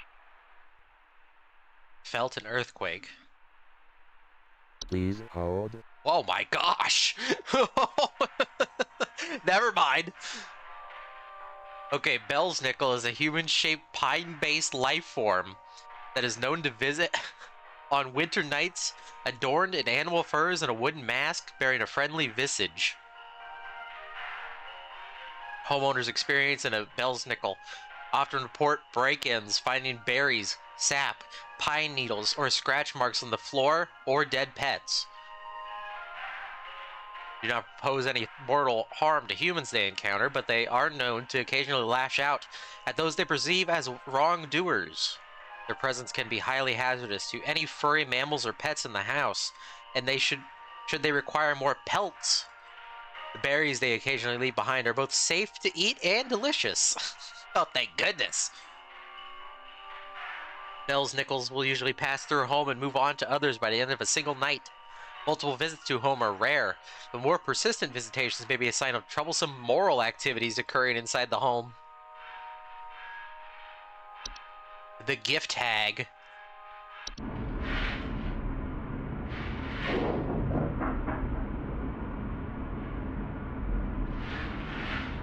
So this is who's leaving you presents. It's not Santa, it's the gift tag. The gift hag is a humanoid creature somewhat resembling an elderly human woman with a smiling face covered in soot or soil.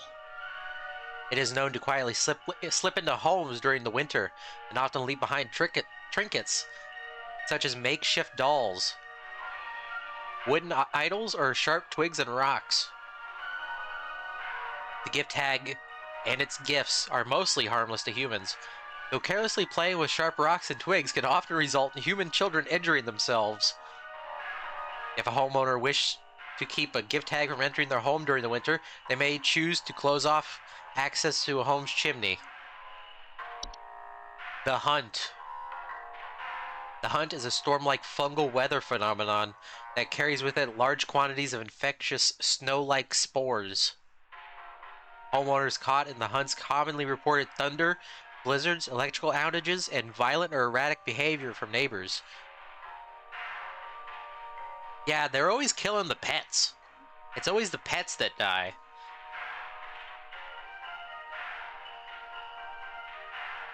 The Hunt's powerful winds can often cause trees to break or fall, which can lead to dangers such as property damage, electrical outages, or fires. The Hunt's spores, if ingested, can also cause unpredictable and hazardous symptoms in a human, such as color blindness, physical deformations, and cannibalistic desires. If the Hunt is expected to pass through one's home neighborhood, homeowners can take measures to keep safe by quarantining themselves within a basement, cellar, or underground shelter until the storm and ensuring panic passes. It is advised to keep an emergency supply of food, medicine, and water stocked for such an occasion. The Locomotive. Oh, it's just the... What was that movie? Nah, I can't remember the movie's name. It's over. With Tom Hanks. Is it just called Golden Ticket or something? What is it called?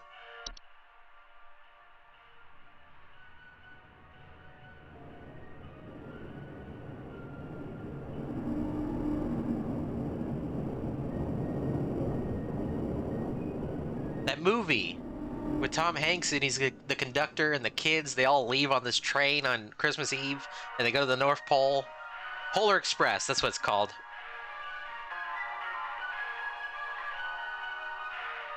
The locomotive is a large, segmented train-like organism that can only be seen by animals and human children. See, this is exactly it. It is known to only appear after nightfall on the 21st of December. Homeowners affected by the locomotive often report the floor rumbling at night, distant whistling, snow falling in strange patterns, or missing children.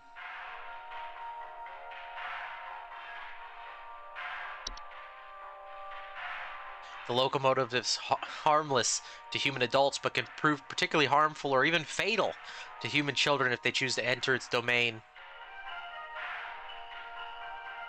Children bearing sufficient faith are known to return the following morning, however. There are no known solutions for removing the locomotive from an occupied area while it has stopped. However, the locomotive only remains in one location for a few minutes at a time to attract its prey before it'll move on to territory on its own. To prevent harm, children and pets should be supervised or kept indoors.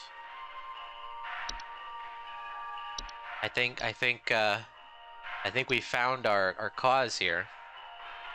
The Mouse King. This is what that guy called about.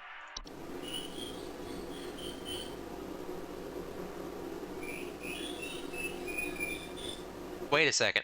Do you remember that video that we found, like, we got of the mice comparison? Of, like, mice that could talk and mice that couldn't talk? I think this is the mouse that could talk.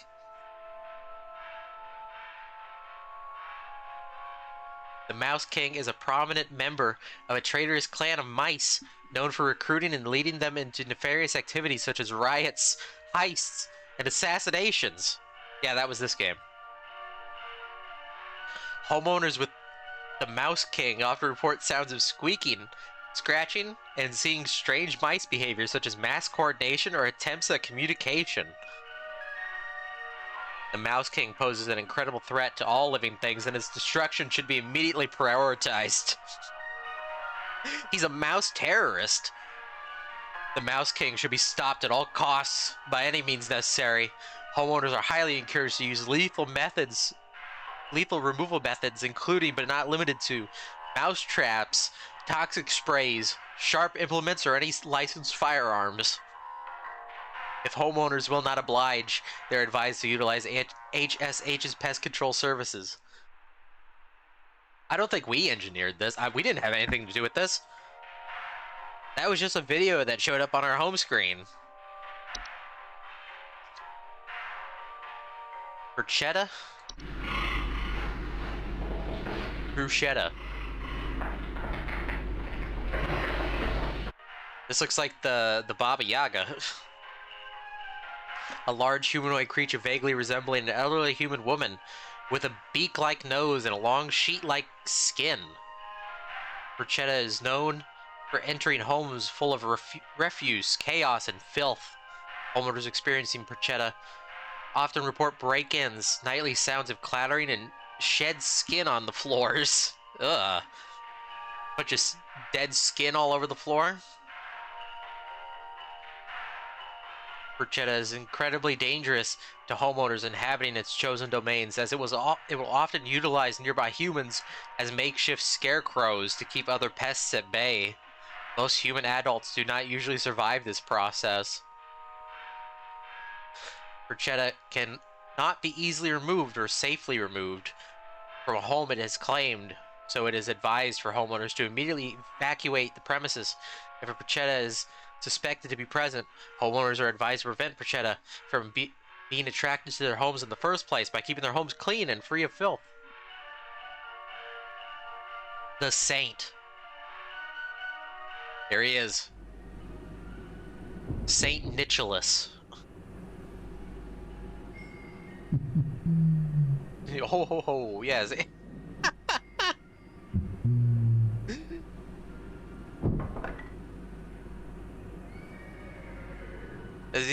There's a horse. The Saint is a warlock, sometimes resembling an elderly human male adorned in thick robes, often seen riding a pale horse-like creature. The Saint is known for traveling through snowstorms at night, leaving strange artifacts on doorsteps of homeowners. Often the Saint... Thank you for the bits. The Saint's arrival is followed by the Sinner shortly afterward. Uh-oh, not the Sinner. The acceptance of the artifacts granted by the Saint by bringing them them within one's home can often result in the gift giver experiencing great fortune and luck for a span of 30 years. After the 30-year period, the saint will return to collect their due. It is not advised to accept these gifts. While the saint cannot be prevented from delivering their gifts, homeowners can simply remove the gifts from their doorstep and burn them outdoors to prevent accidental acceptance. It is, however, highly advised to wait until morning after the following day to remove these gifts. Oh, here's the sinner. Oh my gosh.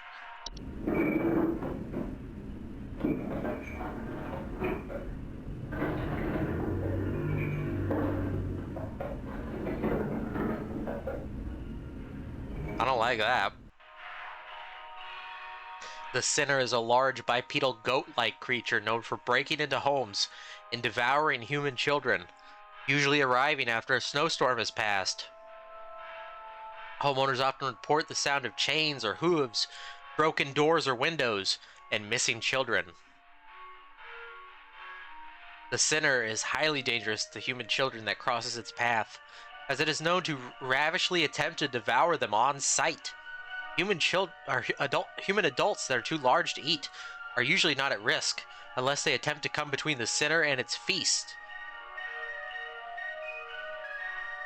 I mean, clearly this is like, not Krampus inspired, but whatever this is inspired on is also inspired Krampus, because Krampus is like not a real thing, from what I understand.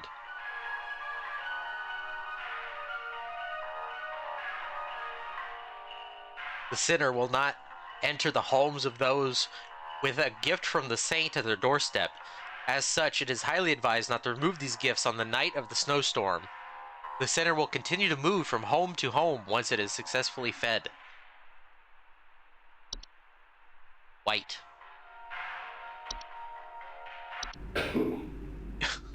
That's me right now. That's what I sound like when I mute my mic. Whites are misshapen former humans that have been exposed to the effects of the hunt, coming in a variety of unfortunately bodily configurations. Whites are also known for their wild and unpredictable violent behavior. Homeowners experiencing whites often report the sounds of gurgling, coughing, or hacking. Yep, exactly. That's what I sound like. Highly dangerous and will attempt to bite or otherwise harm most humans and animals on sight. Their relative speeds and strengths can widely vary, though most direct encounters are fatal. Whites generally have very short lifespans and will often perish on their own, usually within 48 hours from medical disadvantages granted to them by their particular body configurations. Excuse me. More persistent whites can be removed with the use of any nearby sharp implements, licensed firearms, or through HSH's pest control services. Okay, so I think this is the locomotive. Someone to come check our house for damage. I think I felt an earthquake last night. And this morning, I noticed those godless Hendersons across the street crying about something with the police. So I'm fairly sure whatever happened must have been enough to damage our property. Felt what he thought was an earthquake last night.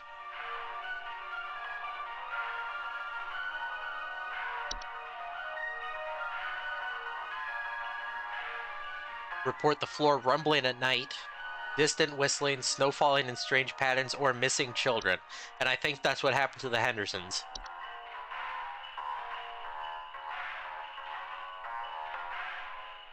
Fatal to human children if they choose to enter its domain. Children bearing sufficient faith are known to return the following morning, however. And clearly, the godless, their child was godless and did not return. I think it's the locomotive. If we're wrong, though, then I guess we just get the bad end.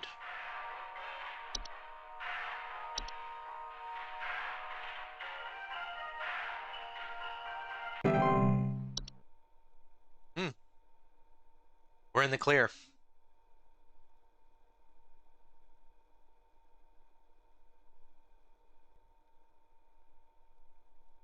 We are good. At least until we mess up again. And get yelled at by our boss.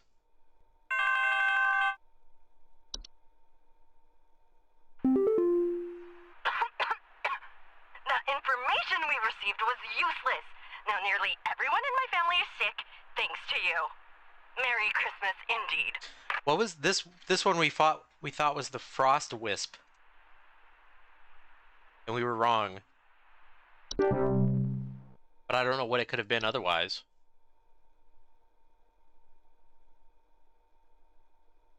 I guess the Yule... Well, it still didn't say anything about... It just... broken windows. That's literally the only connection to Yuleman that we got from that. So what else could it have been?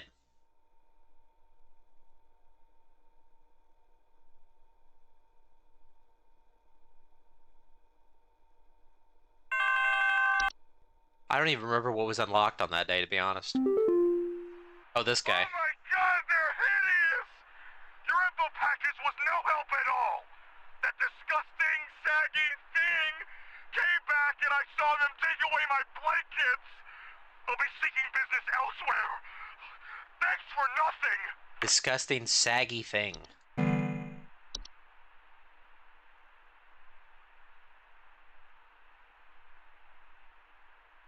And what was this one? This one, we thought it was the Yule Cat because the coat disappeared. Now it's saying disgusting, saggy thing.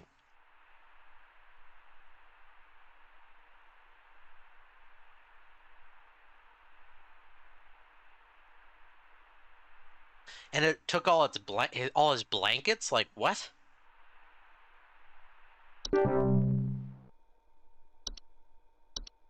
Disgusting, saggy thing. That's... I don't get it.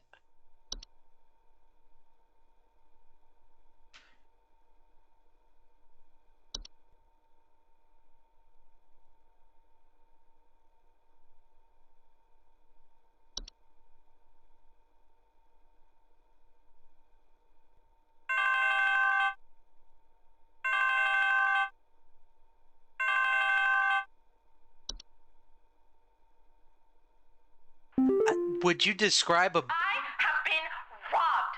Someone broke into my house and completely cleaned out the fridge and cabinets last night. There's wine all over my floors, discarded milk jugs. It's absolutely disgusting. I demand a refund for this useless home security package you people sold me. It's only good for hearing thieves cackle after the fact. Would you consider a walking bag of straw disgusting and saggy? Please hold. Because that don't make any sense to me either.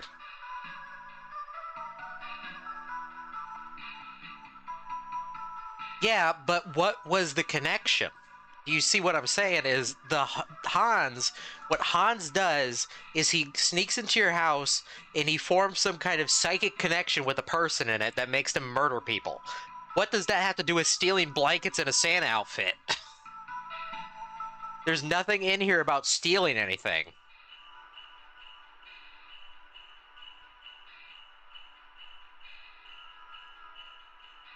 It makes no sense to me.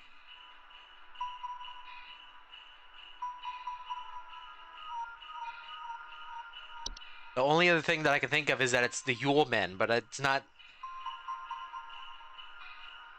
He described it, makes it sound like a thing? I don't know either. And it doesn't say anything about what the ogress does. I just took a drink. It just said... a report other consequences of its presence, such as Yule Men or Yule Cats, but it doesn't say anything about what it does. It just says that if it breaks into your house, it could probably destroy it because it's so big.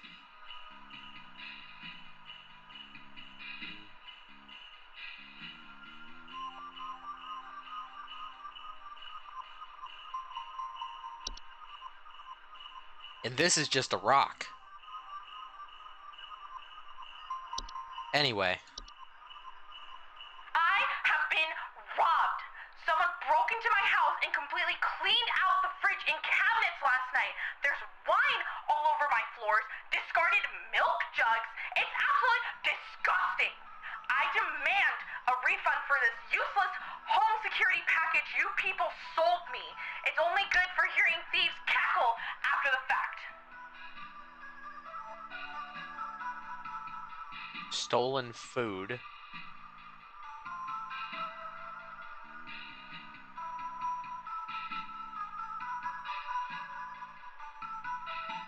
Broke into my house and cleaned out the fridge and cabinets. Wine all over the floor, discarded milk jugs.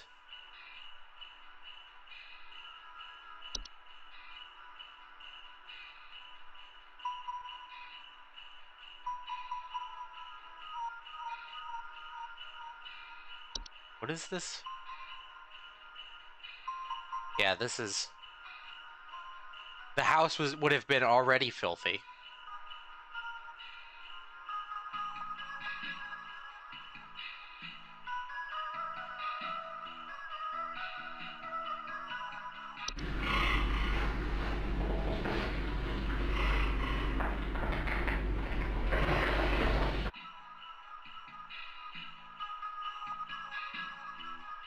I don't know what to think about this one.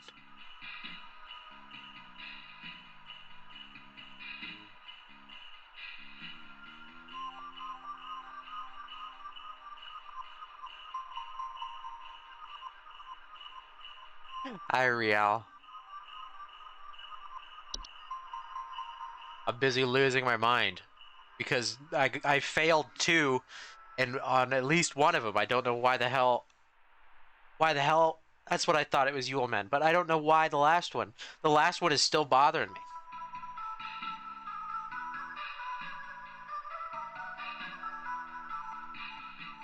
The Yule Men makes sense because it says they steal your food. See, but the thing is, the reason I didn't think it was Yule Men on the guy about the stolen Santa costume is because I was under the impression that the Yule Men was the... No, please don't look it up, because if we fail, I wanna do it again. But the reason I was under the impression that, like, it wasn't Yule Men is because I thought Yule Men was for the woman that we failed also, because she was like, oh, my windows are broken. But I was under the impression that she was just making it all up because of the frost wisp. So now we've had 3 things that could have been Yule Men. And I have to assume that at least one of them was. Right? Like, I'm not crazy here.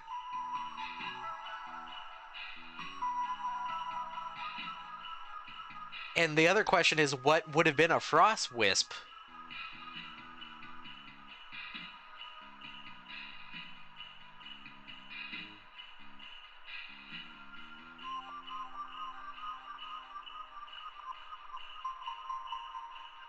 I have to assume this is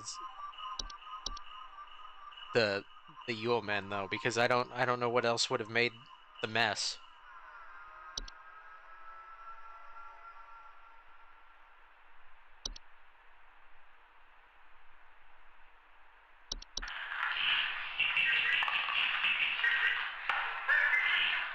Burger King.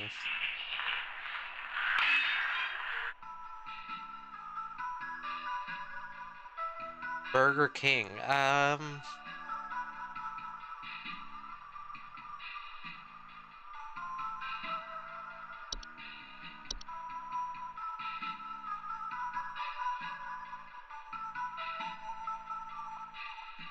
So there's been more than we think.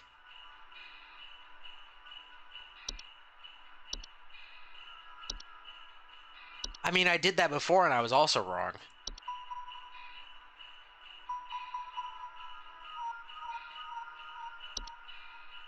Are you saying in this instance? Or just in the last ones that we failed? Because if it's in this instance, then I still don't know what the hell it would have been.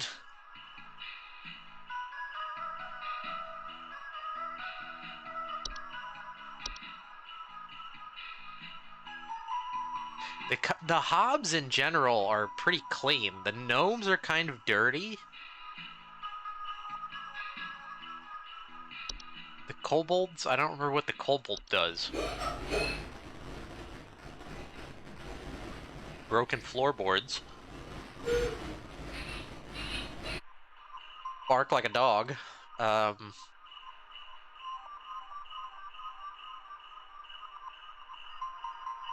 That's what I think. I just don't understand what the last one would have been. Oh, you know what? Doesn't the troll steal your clothes? Yeah, the last one was the troll. That's what it is. Oh, I'm face palming right now. That guy was having a problem with the troll, of course. The squeaking, it all makes sense. It all makes sense. Ah, that hurts. That hurts, man. You got a Yuleman, though. We did get trolled. We got trolled.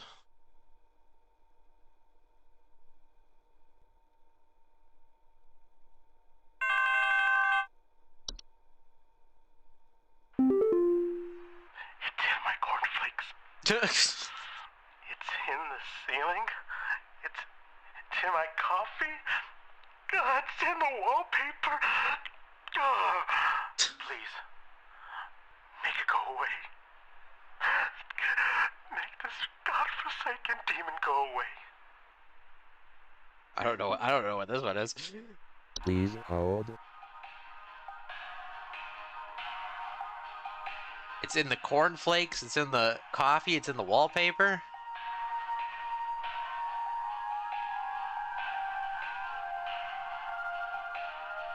What do you... It's not a riddle, Shank. It's... He's seeing stuff. But I think it's the Yule Goat.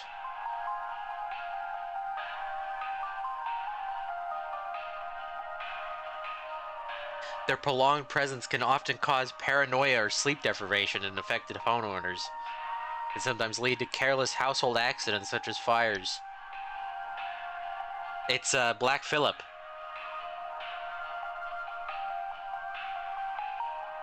I can't remember. I think the goat from... If you've seen the movie The Witch, I think the goat's name is Charlie. Like the actor goat. His name was Charlie, and he was apparently a huge bastard on set.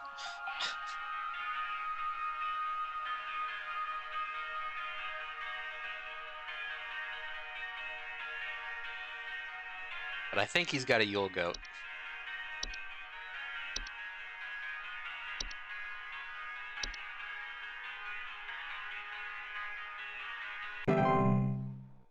Yep. But yeah, basically the goat would be very cantankerous when they were trying to make it just like behave normally in scenes. Which I guess is probably common for a male goat. What do you call a male goat? Does it have a name? It's not a ram, that's sheep, isn't it? Everything is shaking! Please, send help! What? You got another earthquake or not? Please Avalanche, hold. that's what it is. You got an avalanche.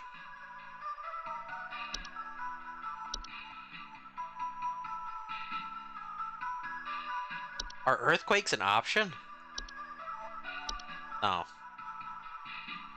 Oh yeah, I guess a Billy, yeah.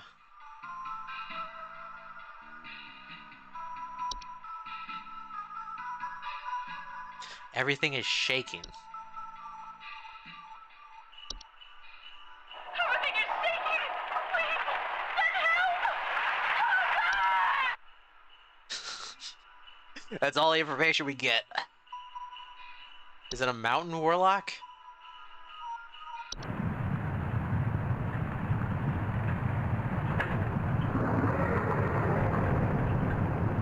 Earth-shaking incantations can additionally cause severe damage to a home's foundation. This guy's just singing.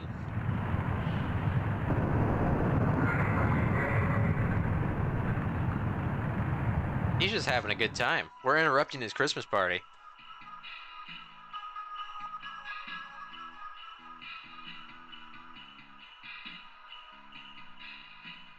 What do we think? Here, if you already looked it up, I'm guessing there's no dupes. So, I'm gonna have to assume it's a mountain warlock because we already had avalanches.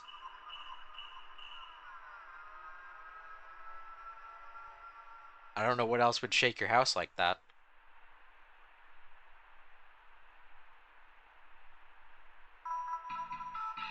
Are you talking about, what's his name, Mr. Snow Miser? Is that who you're talking about?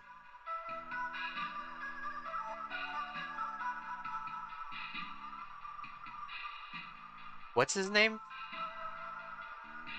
I don't remember the other one then. Is he called Mr. Snow Miser? I'm gonna have to watch that movie now.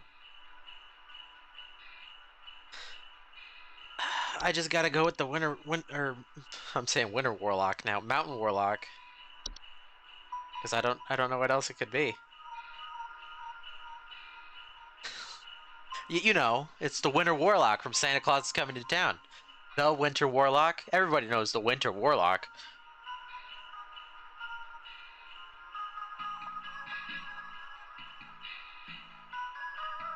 Yeah, well,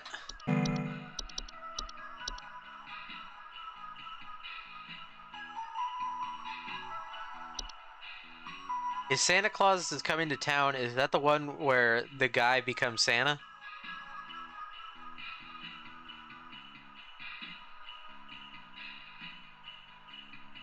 All those movies get mixed up in my head.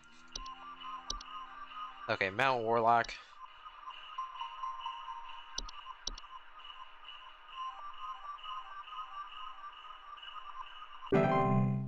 No, we was wrong. So there was apparently, I don't know what else it could have been. I mean, she's dead anyway.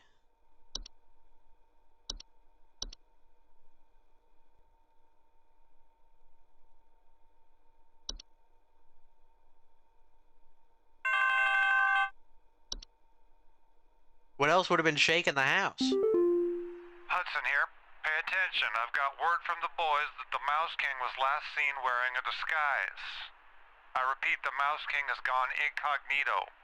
Be on the lookout for any conspicuous individuals of a rodent-adjacent variety. Hudson out. Mouse King was spotted on the New York subway with a dirty bomb.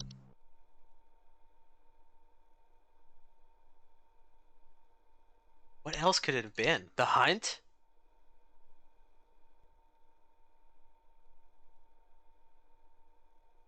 I don't think so. Unless unless their, like, house fell over. Hey, I think some kind of wild animal's in my house. Our poor wooden floors are scratched to hell and back, and there's a bunch of sap and needles and stuff littered around the place. Oh, you gotta... Could you send somebody over to find this thing and get it the hell out of my place? What's it called? Hey, sit quiet, boy. Sit down, hey. The weird pine monster. Please hold. This thing. Bell nickel. Bunch of sap and pine needles.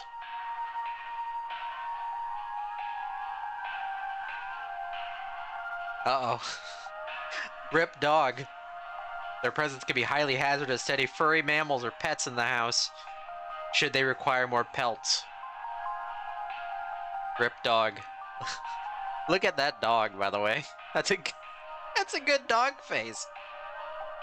I like that dog.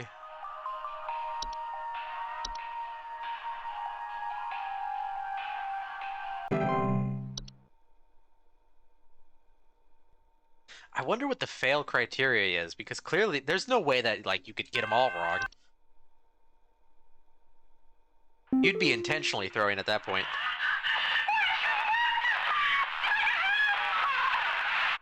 That still doesn't tell me anything. Lady, you gotta be more specific. Unless it's just a dupe. First time for anything. Please,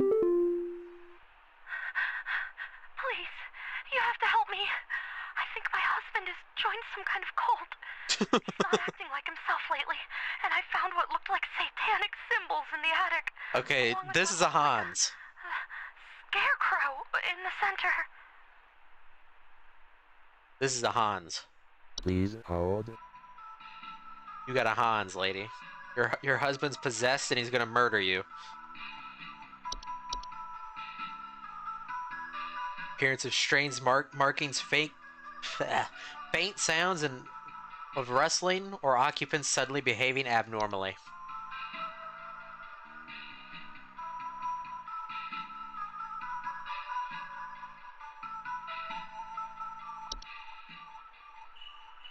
Well, maybe it's not a Hans.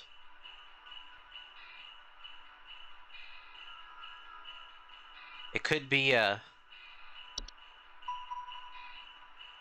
bruschetta.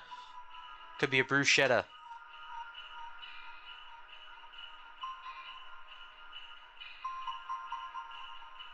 Scarecrow. See, now this is where I'm getting confused, because she said it looks like a scarecrow. Based on the visual description of Hans, he looks like a scarecrow, right? Made of cloth, straw, and rags. Can't make a scarecrow out of much else. But then it says the bruschetta makes scarecrows out of people.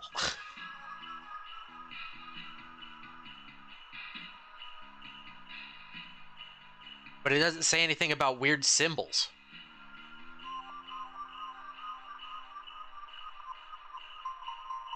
And why would her husband be acting strange?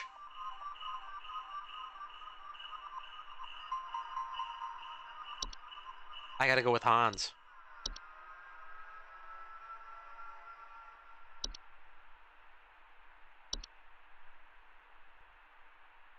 It's gotta be Hans. It was Hans.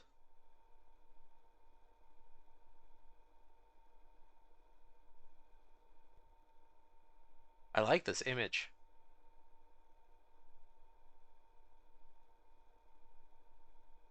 I would use it as my background, assuming Hans is not photoshopped into it. I gotta take a drink. I'm thirsty.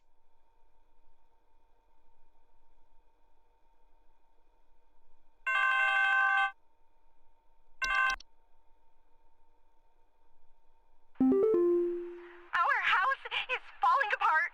The floorboards are cracking, the doors aren't closing properly, and nothing is draining anymore. You got a foundational issue. Strange is happening, and I suspect it has something to do with my neighbor's renovation project. I've been seeing people hauling around giant rocks all week. Who knows if they damaged something on my property? What? Please hold. What? I mean, you got a sinking foundation.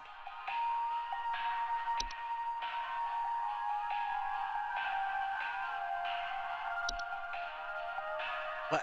I don't. The hauling rocks around is like.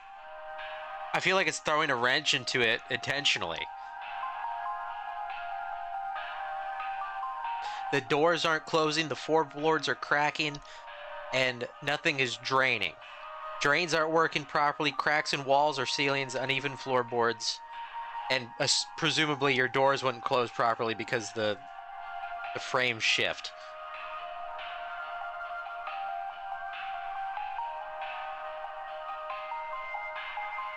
I don't get what the neighbor has to do with all this. I think the neighbor crap is a red herring, but I don't know what else it could be.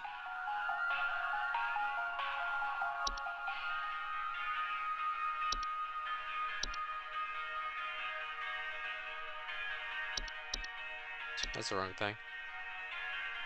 Dorcha.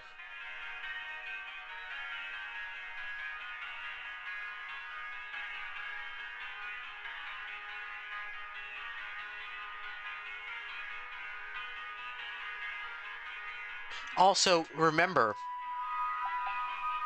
back, we got that other one wrong, where I said it was a bat, because the guy talked about there being poop on the floor, and I was like, well, the dwarf thing doesn't mention anything about poop. So that was probably a dwarf, right?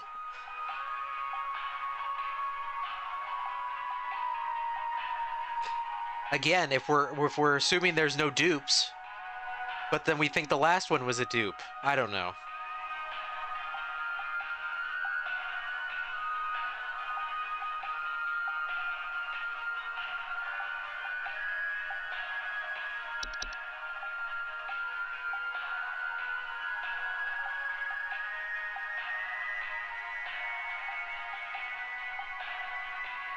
This is why I can't trust my gut. If I trust my gut, I'm wrong, and if I second guess myself, I'm wrong.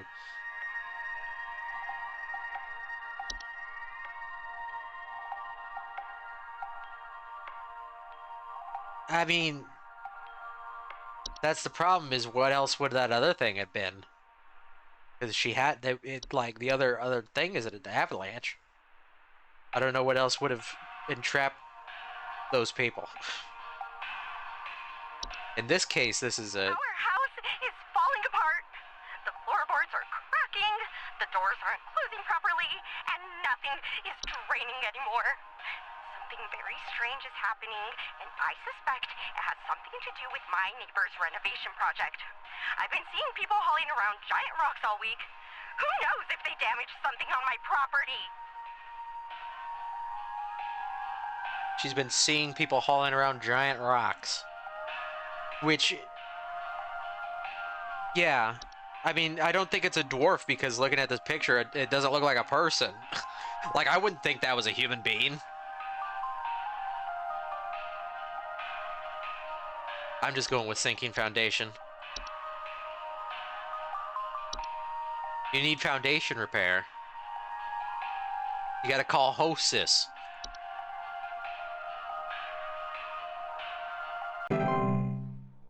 He was wrong. What else would it have been?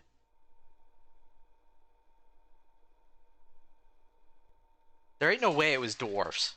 The dwarfs thing doesn't make any sense. Especially since dwarves live underground. Like, that's what it's saying. And it says that they eat rocks. It doesn't say that they, like, drag them around everywhere.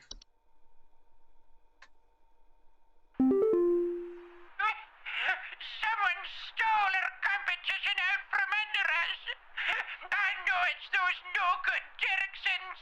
They've always been jealous of us taking the annual Grand Gingerbread Master Award. Oh, rather than improve their own skills, they decided to break into our home last night and steal our post office. I What? found poor little postman Peter collapsing, pieces on the floor, right next to a big hole with the burned remains of our post office inside. Huh? The police won't do anything. Can you come and perform a citizen's arrest? The hell are you talking about, Please lady? hold.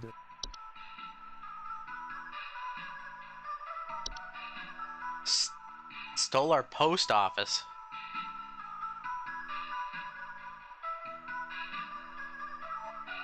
I'm so confused.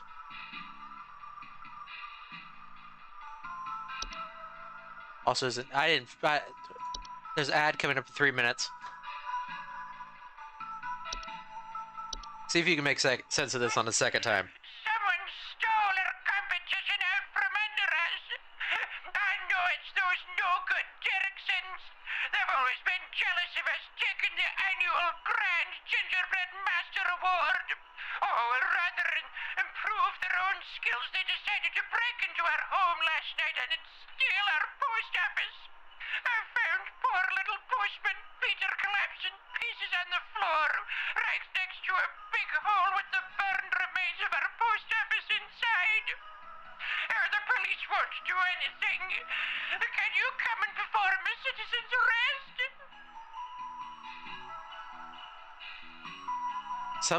Something about her gingerbread house being broken. That's what I'm gathering from all this. is that somebody broke in and broke her little gingerbread house diorama. And whatever...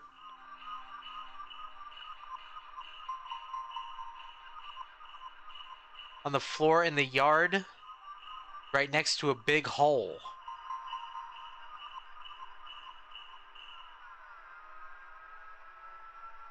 With the buried remains of our post office inside.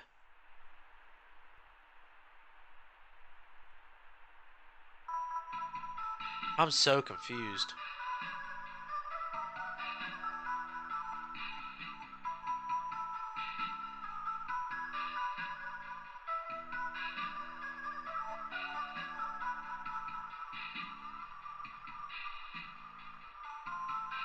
What does the gift tag do?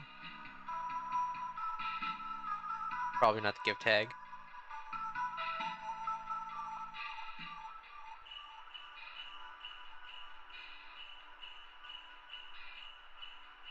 Maybe. Even if it's an older one, I don't understand what would bury a gingerbread house.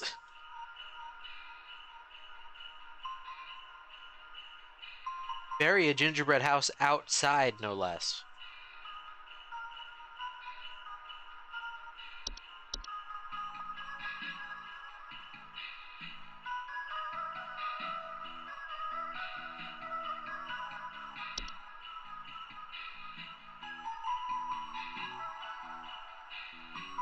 Did the Mouse King do it? Did the Mouse King assassinate the postman?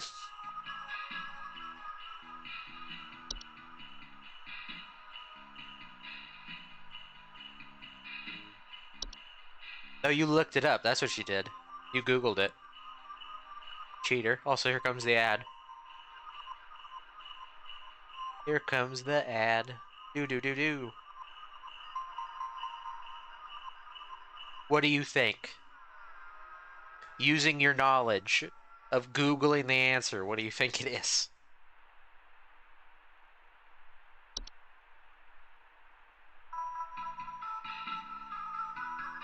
You searched it up on Yahoo Answers. You asked Grok.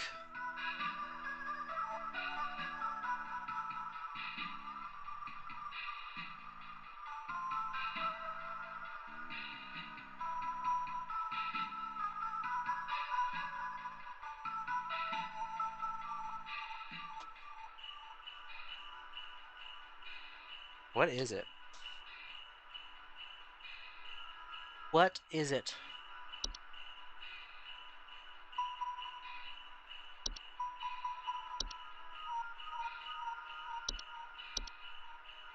Animation. What does the animation do?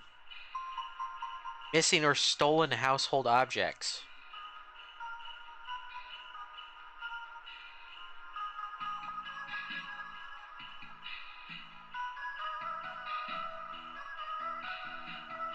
Break into our home.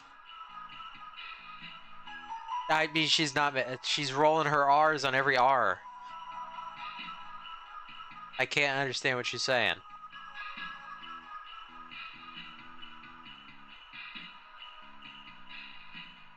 The gist of what happened, from what I can gather, is that she's some sort of like gingerbread house maker, and she thinks somebody's jealous of her gingerbread houses, and they broke in and destroyed it for some reason.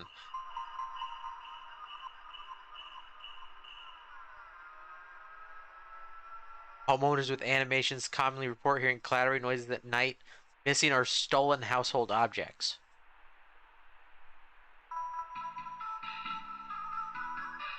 It doesn't make sense to me that it'd be buried outside, though.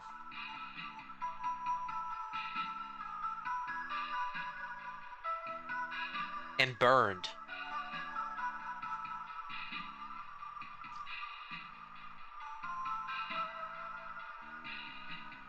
Why would it be burned and buried outside?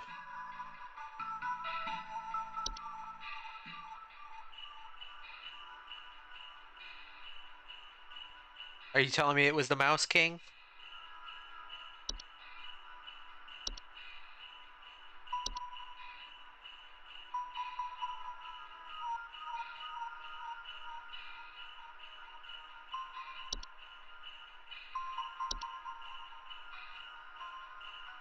I don't even remember.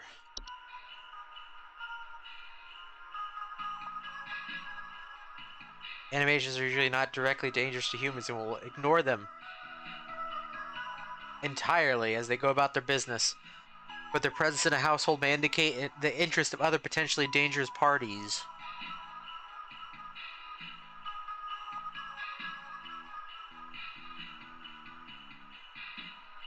Was anything an animation in the base game, or was that one of the ones for the trial?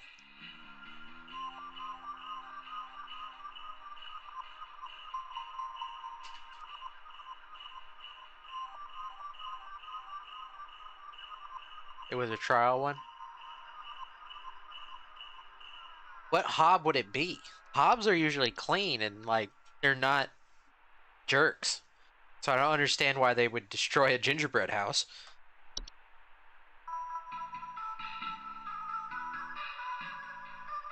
Hobs tend to reorganize stuff for you.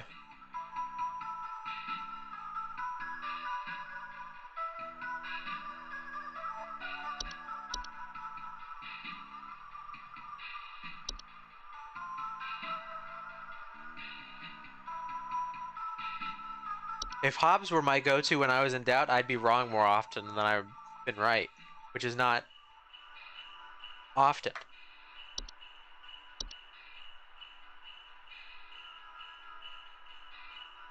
You know, I didn't even see the Hob in this, or the gnome in this picture until the art book. Apparently this is the gnome right here. It looks like a sock. What kind of sandwich do you have?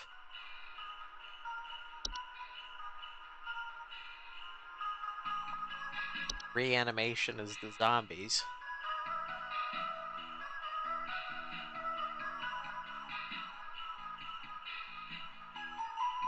Guess the sandwich? There's too many sandwich. Peanut butter and jelly sandwich. That's the most simple sandwich. That's like telling me to guess a number between 1 and 1,000,000.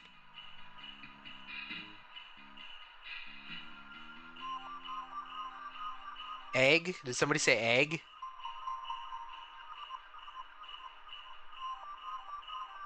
Like a fried egg sandwich or an egg salad sandwich?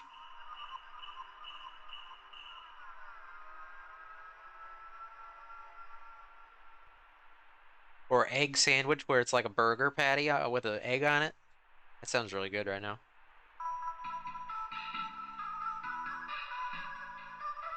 Scrambled egg sandwich? I've never heard of such a thing.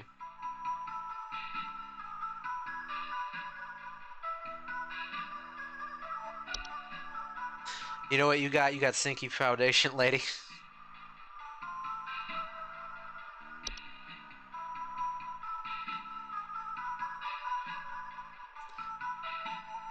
Why don't you just fry the egg, though? I've never had an egg sandwich that way. I don't like scrambled eggs. I don't like dry eggs.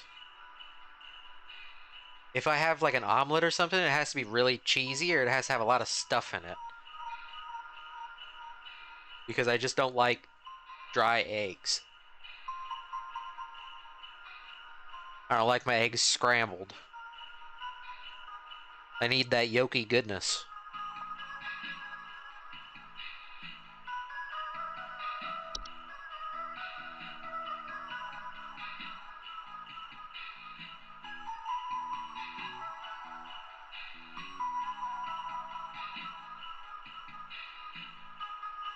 So what are we thinking? I do like boiled eggs because a boiled egg is kind of different. When you fry an egg, it tends to dry out and get all crusty. I don't know how else to describe it. I'm weird when it comes to food textures. I like my food crunchy generally, but I don't like eggs to be dry.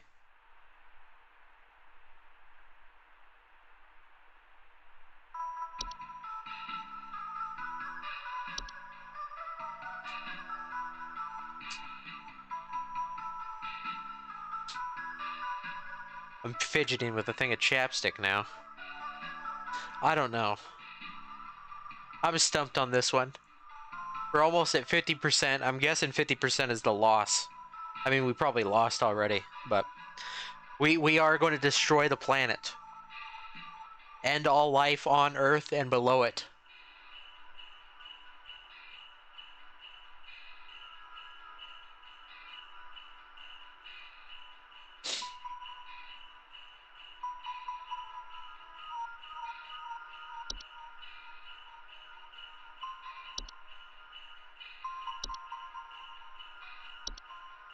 Well, in Nubby, the sun explodes. That's different. This is like, this thing, the Twilight, is gonna eat every living thing above and below the soil. So, it's an old one. I'm gonna guess it's an animation. Howdy. I'm glad you could make it.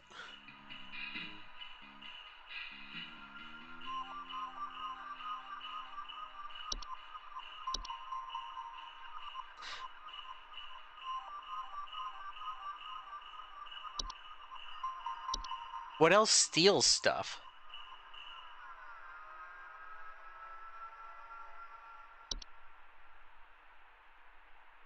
Frozen pipes?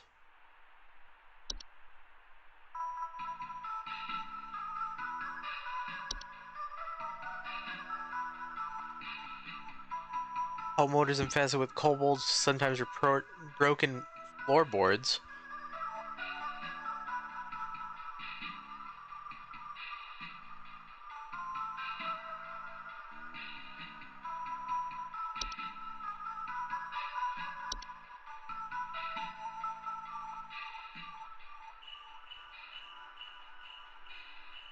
On the floor in the yard. That's a real weird thing, describing the the dirt ground as a floor.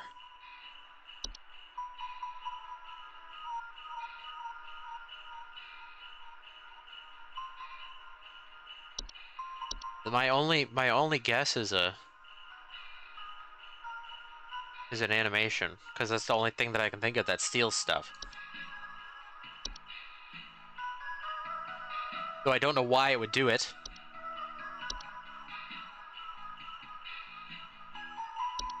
Just go with an animation, I guess.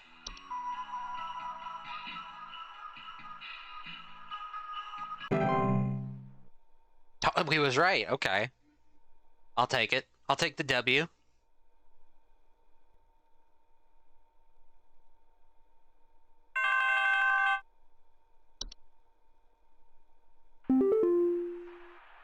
I'm not sure who else to call about this, but, something very weird is going on in our neighborhood.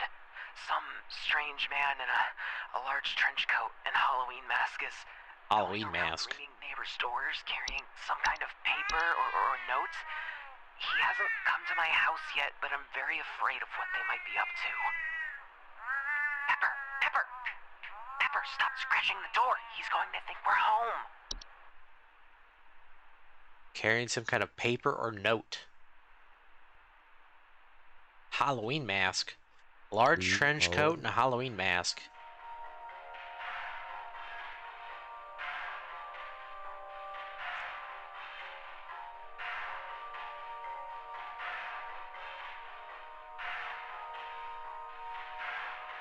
Was we wrong about the Hans?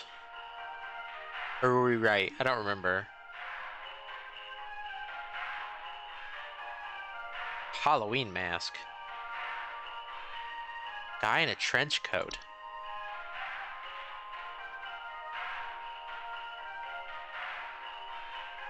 I don't think it's the sinner, because the sinner knocks on your door. He doesn't knock on your door, he just breaks into your house. I don't know anymore either. You gotta use Twitch's new rollback feature that I think is for subscribers only.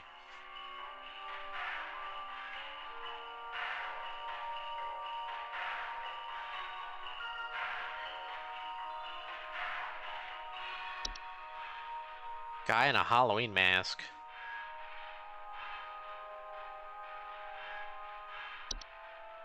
The saint rides a horse. Thick robes. Seen wire. A pale horse. The disguise. What?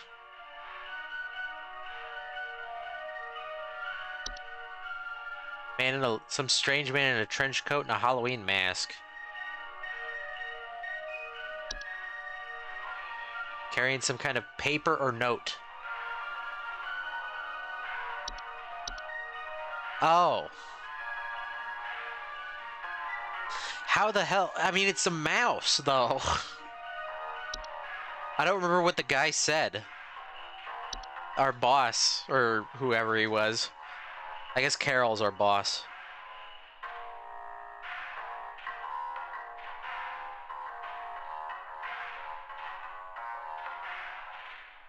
Carrying some kind of paper or note. I guess that would, you know what, that would kind of make sense with why the cat was freaking out. Because he could tell it's a mouse. You might be onto something.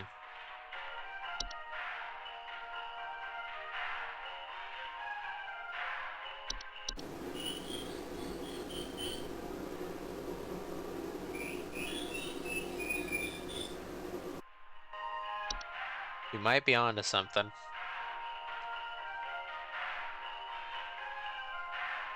I just don't understand how the hell he's walking around with a trench coat and a mask.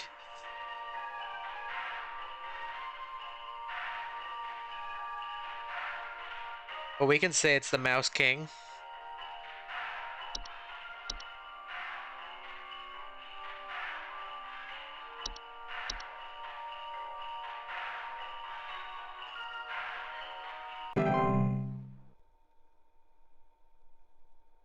Wow, you got it. You were right. Nice job.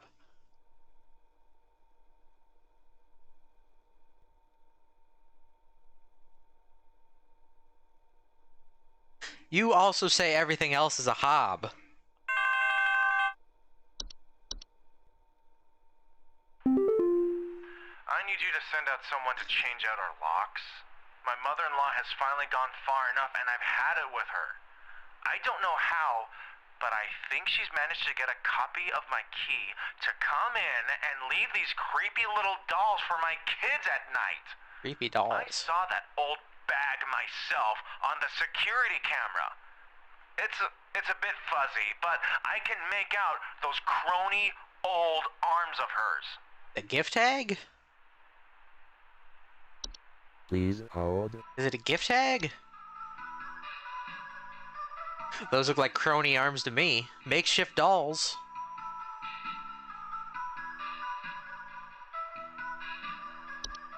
You got a chimney, sir?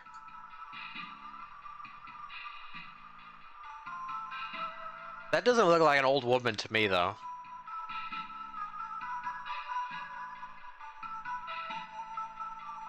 But, I mean... what can you do, I guess?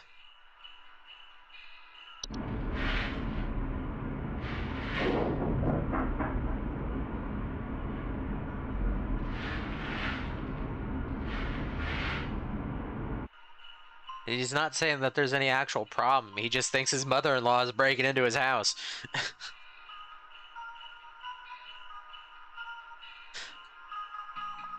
She don't look that ghoulish.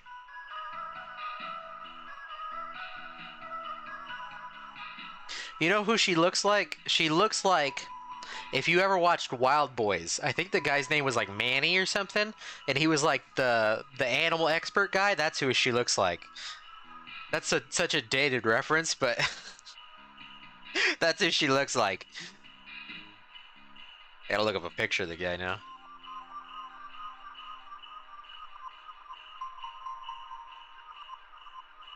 Yeah. I see it. I see it. I'm not crazy. You got a gift tag. The gift tag.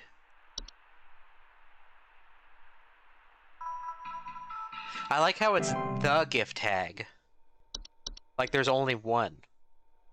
Also, don't overheat your phone. 80% accuracy. Did we live? Is the Earth destroyed? Did we steal people's cheer? Too much? Or not enough? I mean, we're still alive.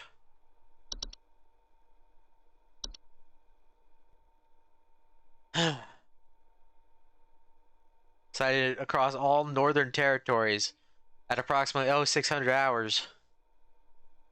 Estimated proximity is around 10,000 miles. Currently feeding. Current risk profile very high. Increased levels of cheer spreading is highly advised. Hey, what are you doing here on Christmas, dog? Unfortunately, we both know why. I'm sorry this always falls on your plate, Becca. Especially with the extra madness going on at pest control this year. Today's going to be a rough one. Here's hoping to see you tomorrow, dude. We all have you to thank for this past year.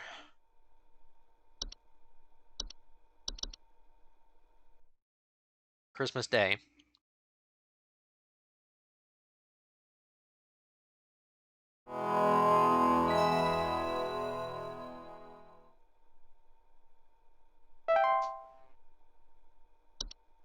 Christmas Day.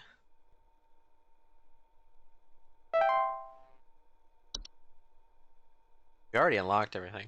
We might get chewed out, though. I feel like that's what's going to happen, is we're just going to clock in and get chewed out. But I don't know.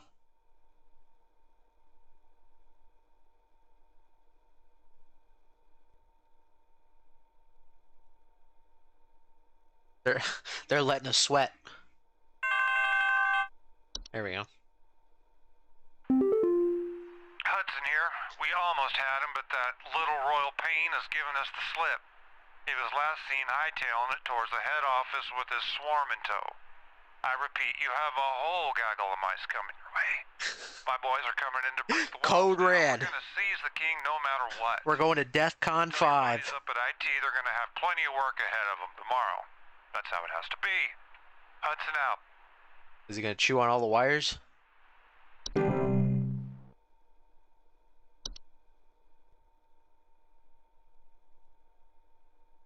Well, see, that's not my fault. I directed them to the right spot. They just messed it up. It ain't my fault they can't catch the mouse terrorist. Greetings, Rebecca. I'm certain that you've seen the skies today. The light's gaze has fallen upon us. I'm calling to wish you and the rest of the caller response team the best of fortunes. I know I need not remind thee that this day is one of great import, and is to be treated with the utmost gravity. Spread much merriment, and cheer to all you can, and I hope to see you all on the morrow. So wait, are we getting the, like, do we gotta up the cheer levels again? Is that what this is? It's like we're mopping up our mess?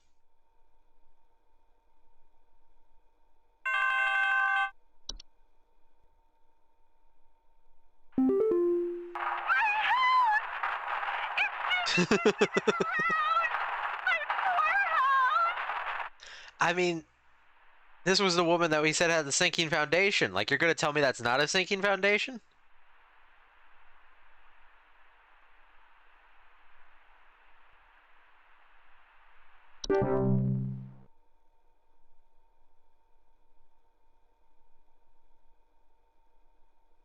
I don't know what else that could have been.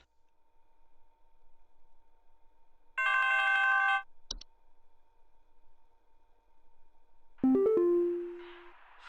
Christmas-hating hooligan has broken into our house. I heard them fiddling around last night with God knows what and came downstairs to find they disappeared. They even drank all the milk we left out for Santa. Thankfully, my kids are none the wiser. Please hold. None the miser? Who would have drank all the milk?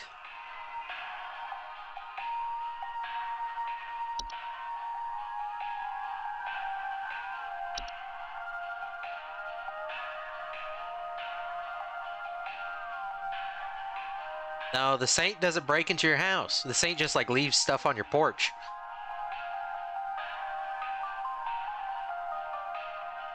Saint is known for traveling through snowstorms at night, leaving strange artifacts on doorsteps of homeowners. He doesn't break into your house. Unless they took a gift, in which case it seems to say that he kills you because of it.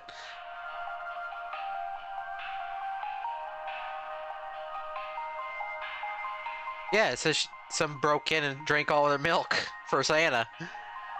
Here, we'll play it again. Some Christmas-hating hooligan has broken into our house. I heard them fiddling around last night with God knows what and came downstairs to find they disappeared. They even drank all the milk we left out for Santa. Thankfully, my kids are none the wiser. I mean, her kids could be dead. That's why they're none the wiser, and it's the sinner. I don't know. Who's the Christmas-hating hooligan? Who hates Christmas?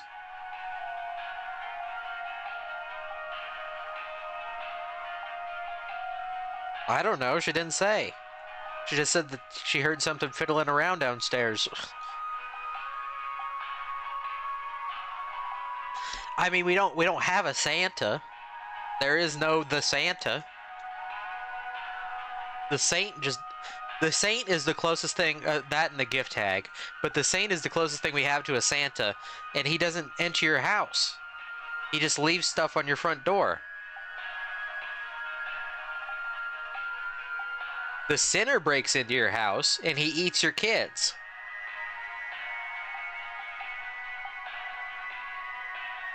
Now, the sinner doesn't break into your house if you leave one of the Saint's offerings on your porch. It could be a hob. Does the hob, or a goblin? Do goblins drink milk? Or not goblin, a gnome. That's what I mean.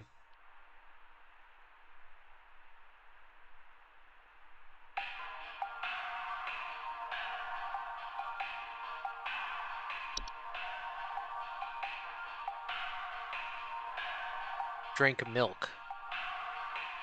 Bowl of cream or milk. Yeah, hobs drink milk. Yeah.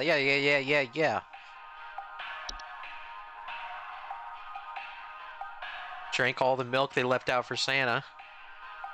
It could have been a common hob.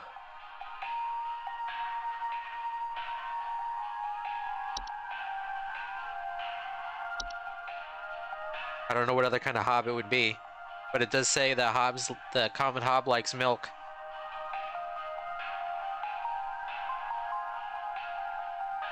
It makes sense. They leave a glass of milk out for Santa, and the hob drinks it thinking it's for him. I mean, personally, I don't subscribe to it's often a hob, but I think in this case it's a common hob.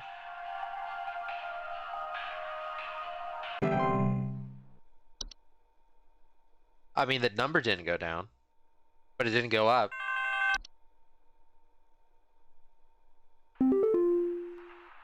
Is it normal for a northern lights to show up in broad daylight for those folks in Texas? The sky's been looking real strange all day. It's the twilight. Just calm down. Leaking nearby or something? Looks like the sky went all radioactive, if you know what I mean. Please hold. That's the twilight. Go inside and kiss your family goodbye.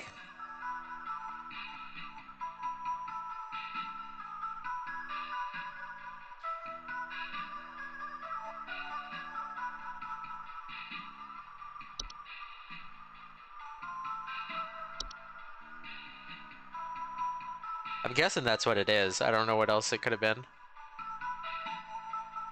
Sky went all radioactive. The only other thing that affects the sky is the cloche. But that says it's report clear skies. So I think it do indeed be the twilight.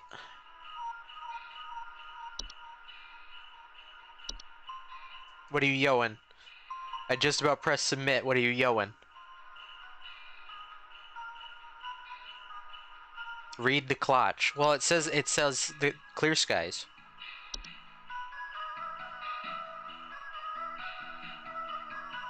A feeling of instability or sinking. highly hazardous to homes and their inhabitants as the ground in the center of the formation will gradually sink lower and lower.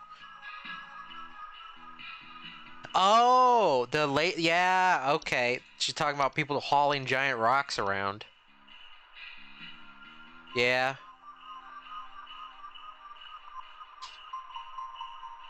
You're right. But this guy's dealing with the Twilight. He's concerned about the Twilight. Don't worry about it.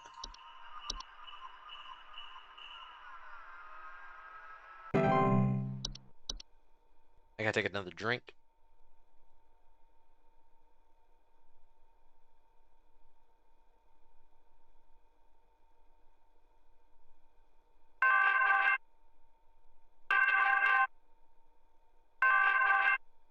This phone call does not sound very good. They tried taking my baby! I boarded everything up, but I think I made them mad. I hear something coming. Something coming from the mountains. Listen to this. You have to help me! Something coming from the mountains. Tried taking the baby, boarded everything up. Please hold.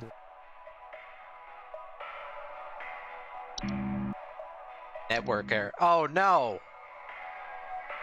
Not this crap again.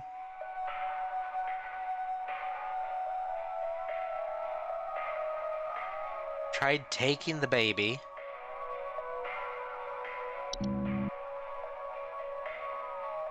Oh no.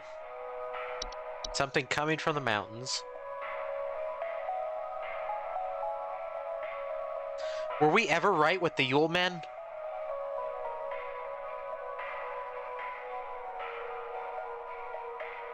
I don't remember.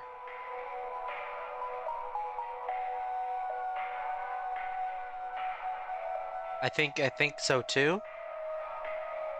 The sinner takes children. I don't remember if the ogress takes children.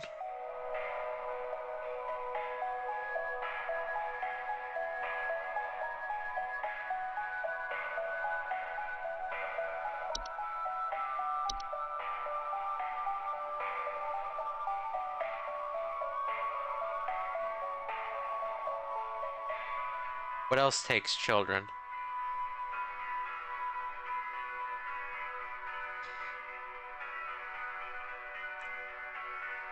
What else takes children?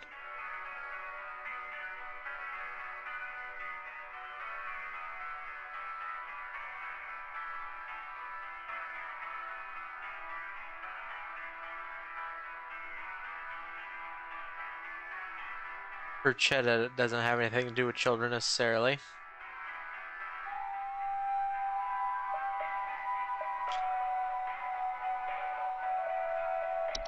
Something coming from the mountains. Ogress has come from the mountains.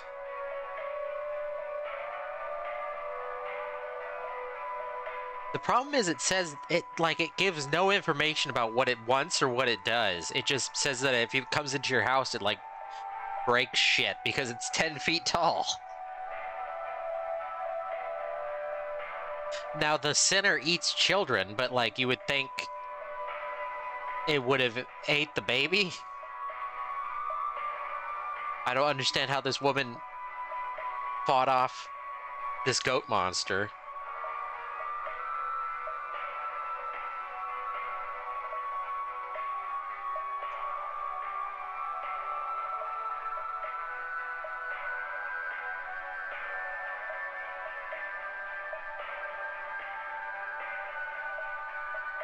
What do we think? The mountains are supposed to be a clue. It just doesn't make any sense to me. Rhythmic rumbling.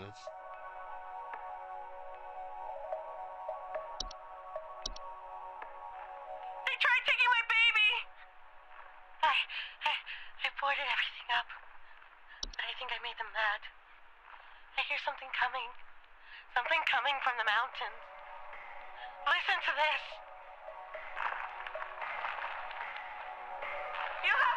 I don't hear whatever she's trying to make you listen to. Does the Mountain Warlock doesn't take children though, does it?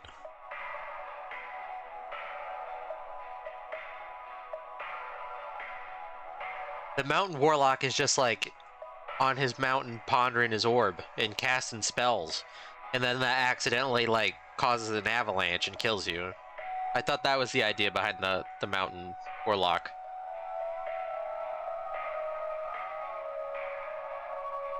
I don't know. We're gonna go with Ogress.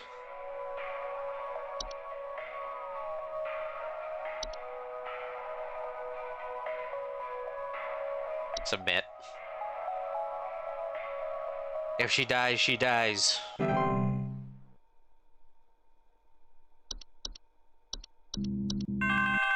We're still down here?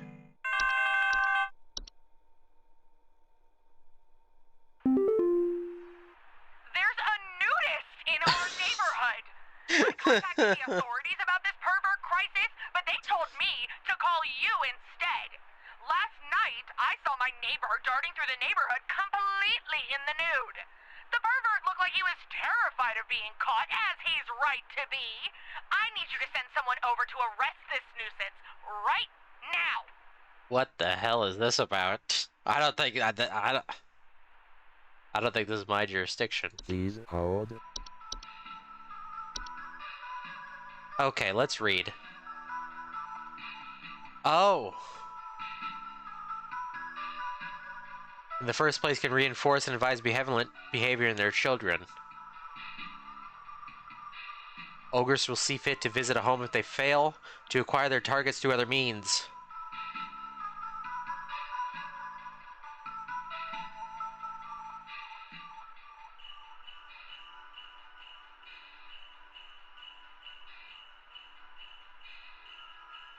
Huh.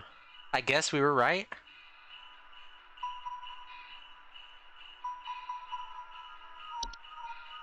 Also, I don't know what this pervert business is.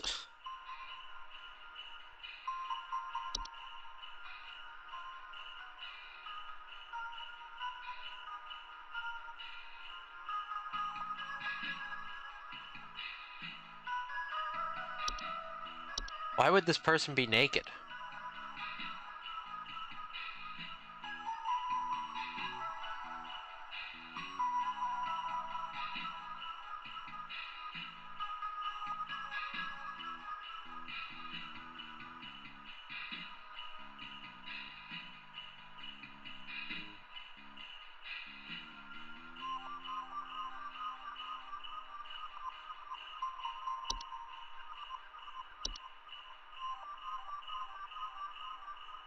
Why would this person be naked? The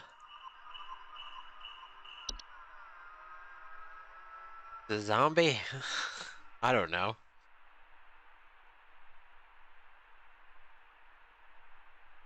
Darting through the neighborhood completely nude. Looked terrified of being caught.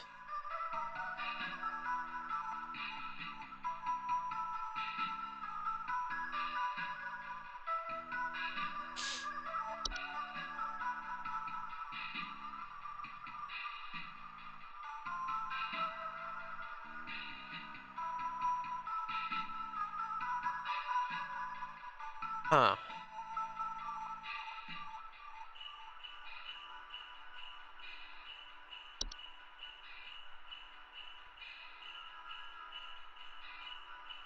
Unpredictable, violent behavior.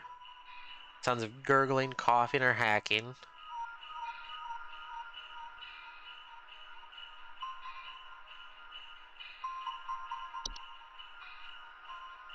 This is a tough one.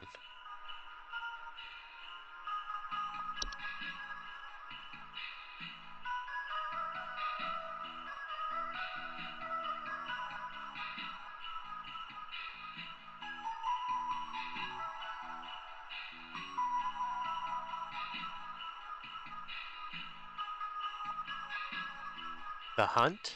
No.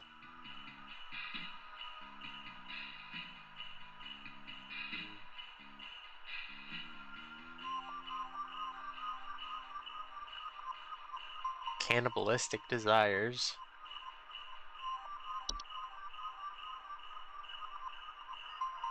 This one is weird. I don't know what would make somebody go naked.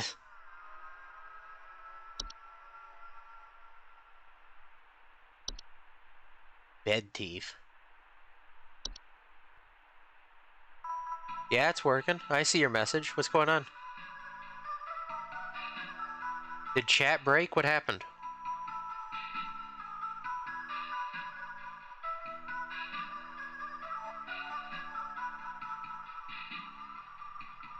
The cat. You think it's a Yule cat? Oh!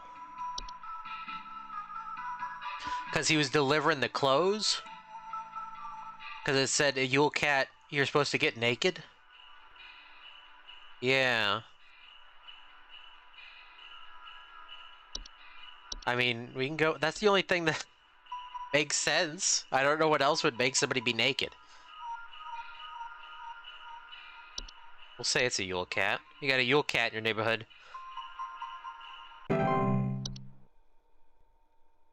Okay. Monka?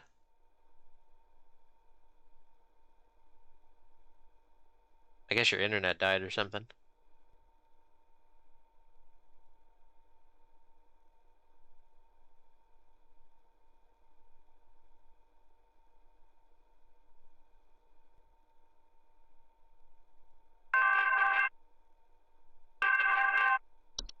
Well, hopefully we're almost done through this day. Oh, thank God you answered.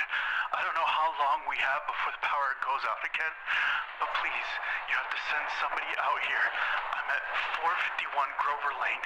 The storm is bad. It's really bad. And my mom got caught in a storm on her walk, and now she's in pain. I didn't know who else to call. What do I do? The storm. It is the hunt. Please hold. The hunt. Where is it? The hunt. Okay, we can't read it, but I think it's the hunt, because it's like, it mimics a snowstorm, but it's actually just a bunch of spores in the air. And then it turns people into zombie cannibals that like morph into weird flesh blobs.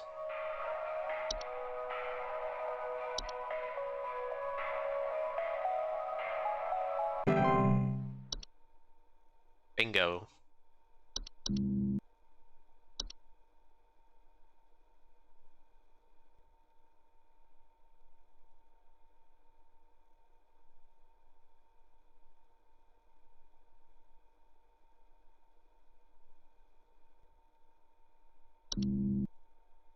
Everything's still broken. We need help! I think we're caught in an avalanche! I don't know what to do! Everything is shaking! Okay, that does not sound like an avalanche. Please hold.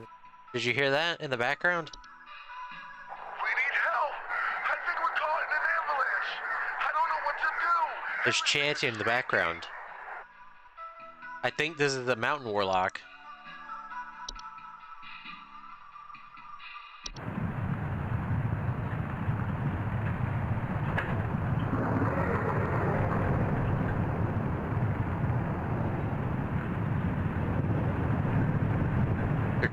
Their thunderous vocalizations can be heard for miles, often report echoes, rumbling, shaking, and occasional avalanches. Also, it really sounds like this guy's trying not to scream. We're caught in an avalanche! I don't know what to do! Everything is shaking! But you can hear the chants in the background. I think you got a mountain warlock, buddy.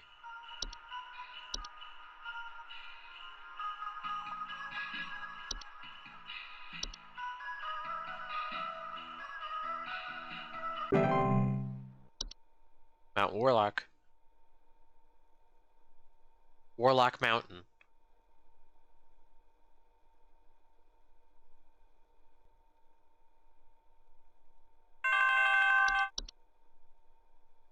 Hey, yeah, there's something real strange happening outside our house. The sky looks all green, and I have a bad feeling about it. A real bad feeling. Sky looks all green. Something bad happening outside our house. The sky looks all green. Please hold. Is this the Twilight again?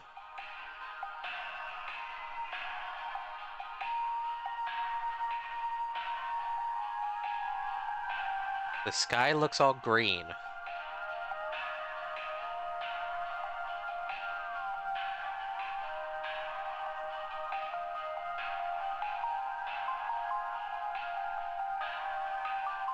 I mean, there's nothing else that affects the sky that I can think of.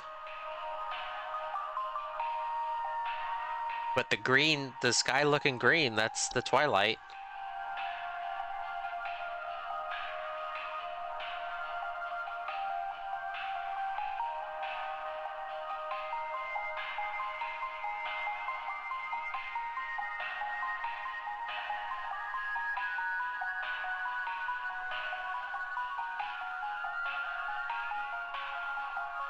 Huh.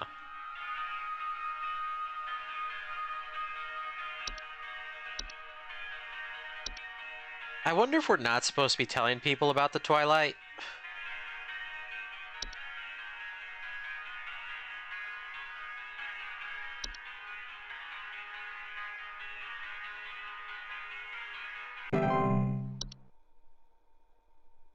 Because it's like, oh, you're just gonna make them worry about it, which is gonna feed the Twilight. There's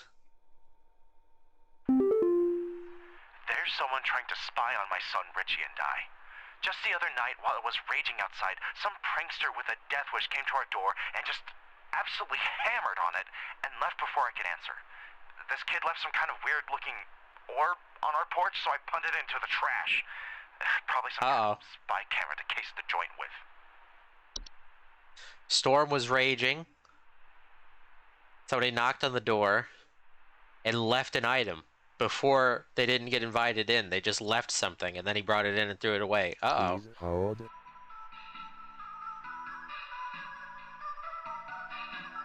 The Saint. Traveling through snowstorms, leaving strange artifacts on the doorstep.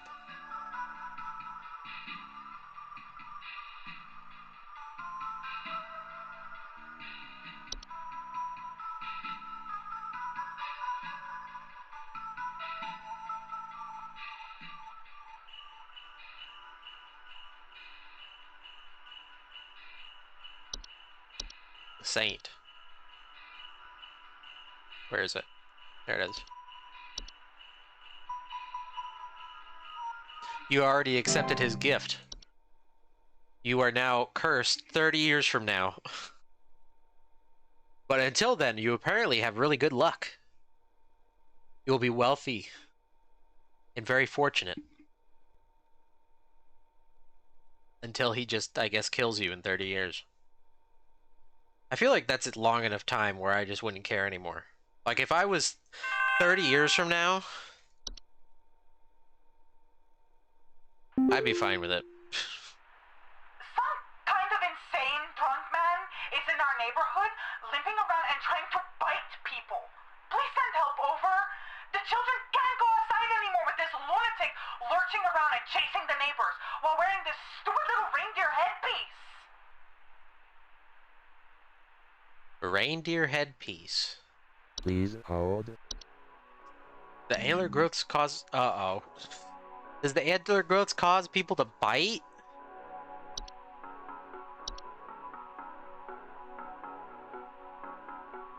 I remember it saying it, like, makes you move.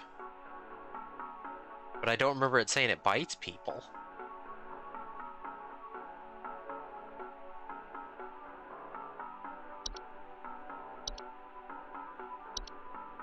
I gotta go with antler growths. The reindeer headpiece is, like, so on the nose.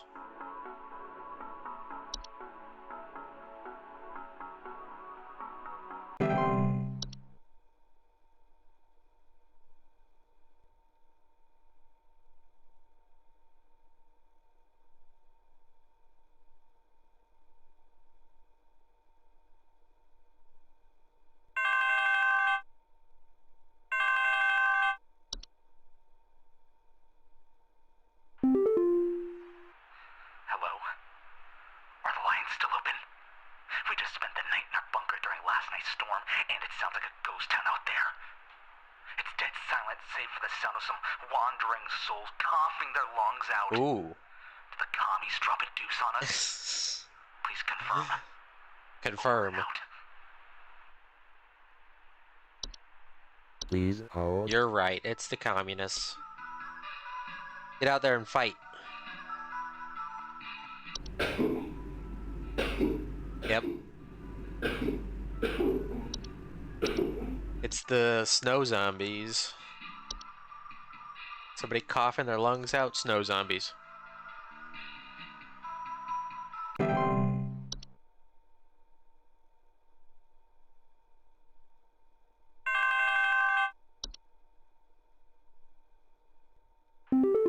It's a long day. What happened to my husband? I came home from a trip and... Oh, God! It's horrible! The police won't do anything. Please, send someone. What kind of sick person would do something like this? There's so much blood What? and straw. It's straw. So much straw. Came home from a trip. Please hold. Bruschetta? These network errors are driving me bananas. The bruschetta turns people into scarecrows.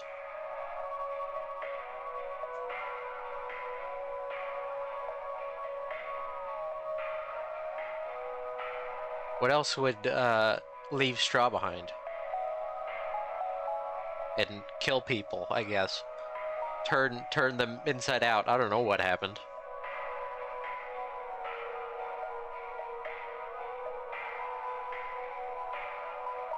I will hydrate in a little bit. I only got a little bit of water left. I've been chugging it because I thought this day was going to go by a lot faster. I'm going to say it's a bruschetta.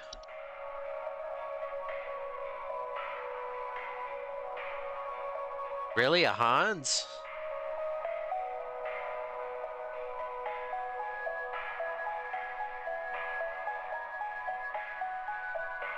Didn't we already get Hans right though?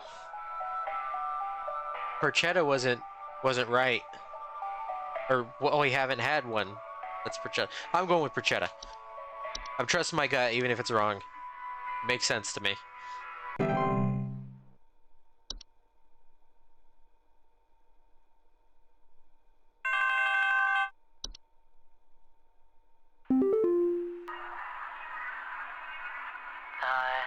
The lights, they're so beautiful, yet This guy, I feel so empty. this voice does not sound like it's coming out of this guy's mouth. Please hold. The lights are so beautiful, but you are so empty.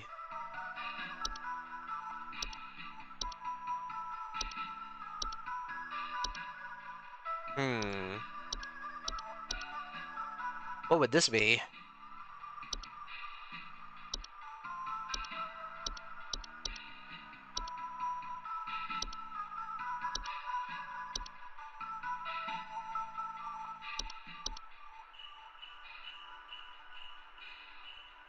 You think?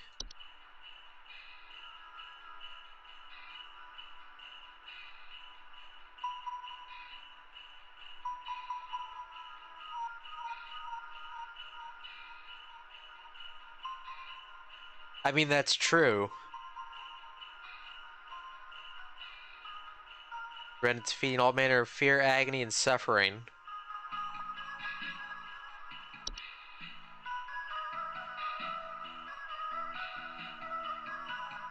He says he feels empty though.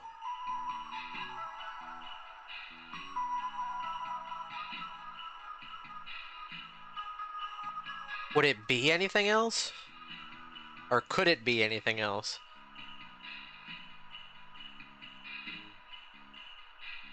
I don't know. I don't think so.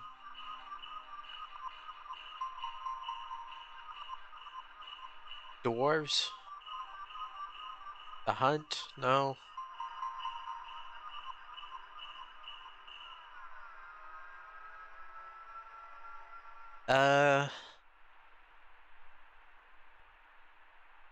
I guess it's the Twilight again.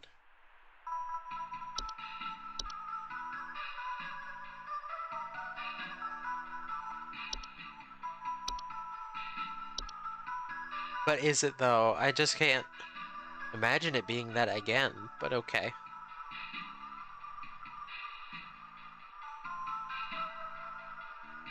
I don't know what else it would be.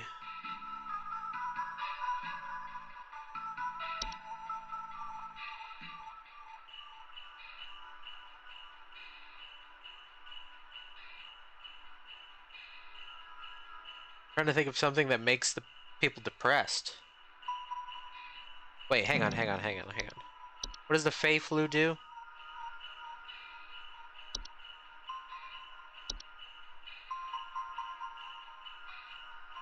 Seeds, eye discoloration. Okay, no. Monocolored vision. Dizziness, fatigue, endless dreams.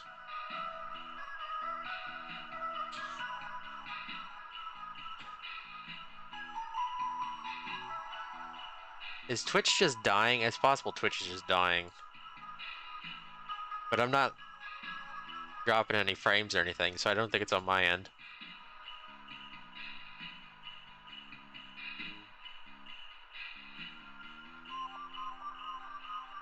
Endless dreams.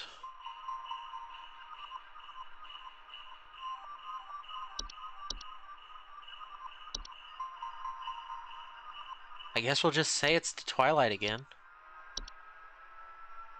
I honestly don't think it is, but okay. I honestly can't tell if we're doing the right answers anymore or not. Mariah. Greta! She's gone! Carrie? Police won't do anything, please! You have to help me find Greta! Last night someone broke into the house and took my baby! By the time I got to her, it was too late! I saw them jump out the window! I think they might have been an escaped prisoner or something! They were carrying chains! Chains. Is this the sinner? Please hold. Carrying chains. Yeah, I see some chains in that picture.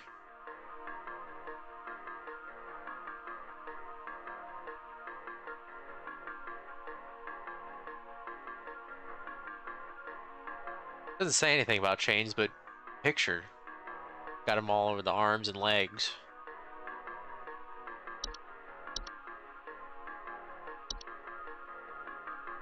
Greta got eaten, I'm sorry.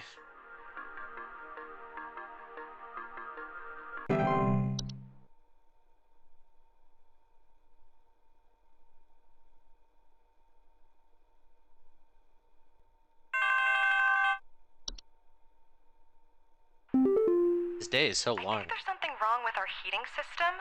We have all the windows open right now because we're just boiling alive.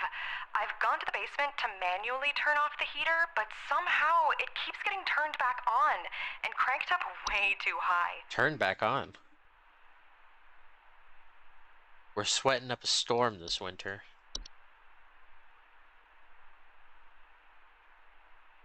Please hold. The dwarf says something about high heat. Right? Report increased heat in their homes. Clattering or banging sounds of finding rubble in the basement or cellars.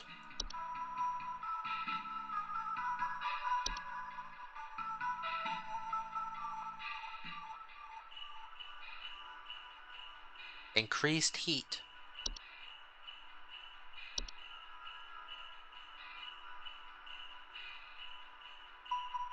Is there any other ones that have increased heat? Unless your house is on fire. You got a house fire? That's why everything feels hot? Your house is just burning down and you can't tell?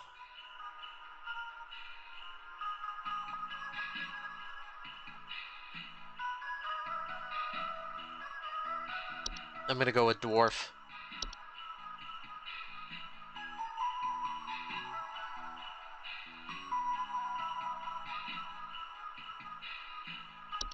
Increased heat, dwarves.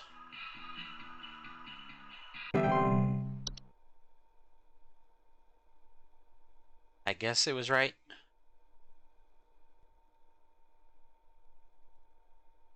I don't know if the cheer levels are still going to decrease or not.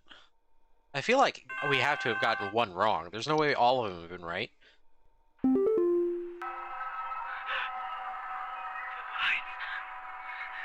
getting closer. I can't bear it. I can't bear it. I can feel it. It's coming for us. For all of us. Please hold. Twilight again?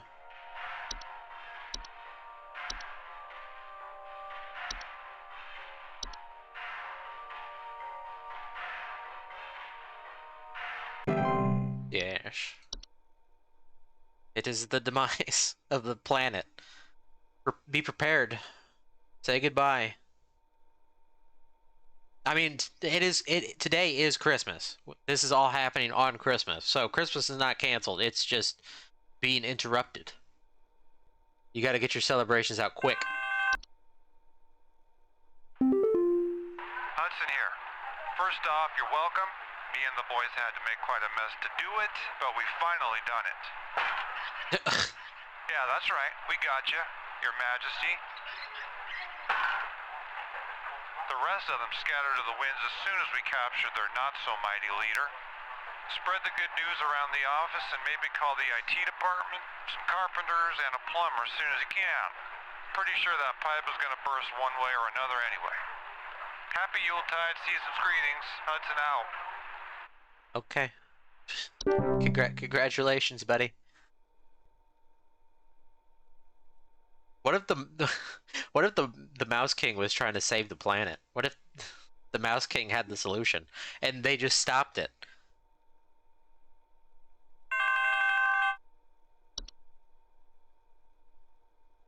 You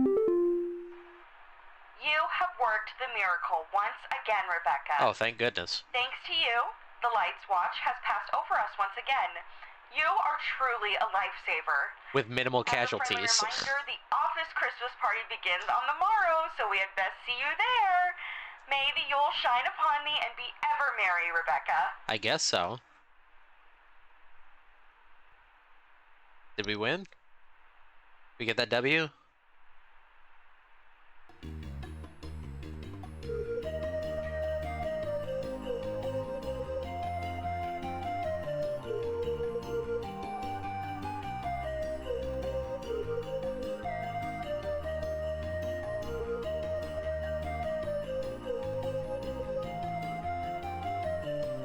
There's Hudson.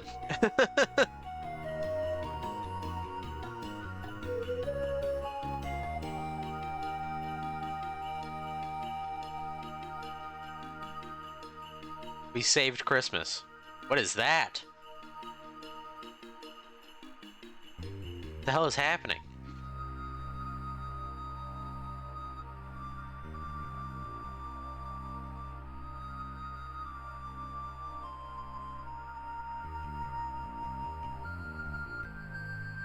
Oh, it's a hob!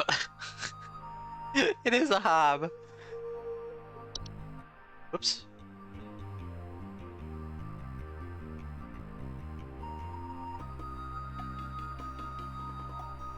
Oh, we passed out.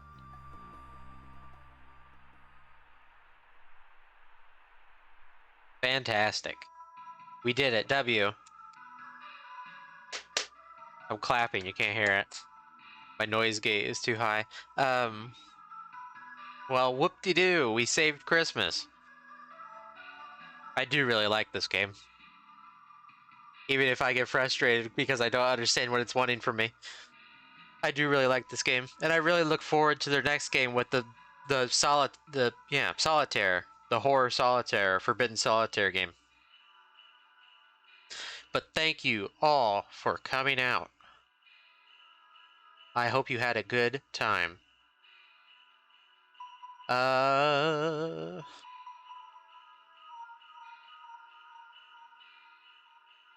Trying to see if there's anybody to raid.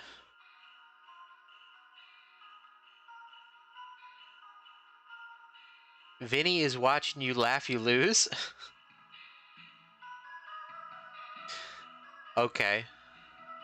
Yeah, you go to bed, Shank. But I think we're gonna raid Vinny real quick, just because I don't see anybody else online, and I don't want you to send you to watch Counter Strike or League of Legends.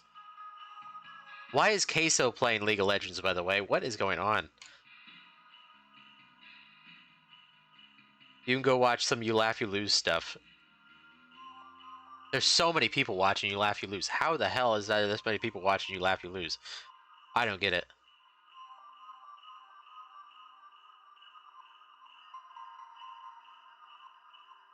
But I'm gonna go. I will see you Thursday.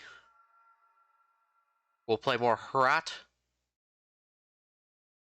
And probably take a break from the Christmas games for a bit, just because I don't have as many of them as I do. Like, I can't find as many of them as I do the Halloween stuff.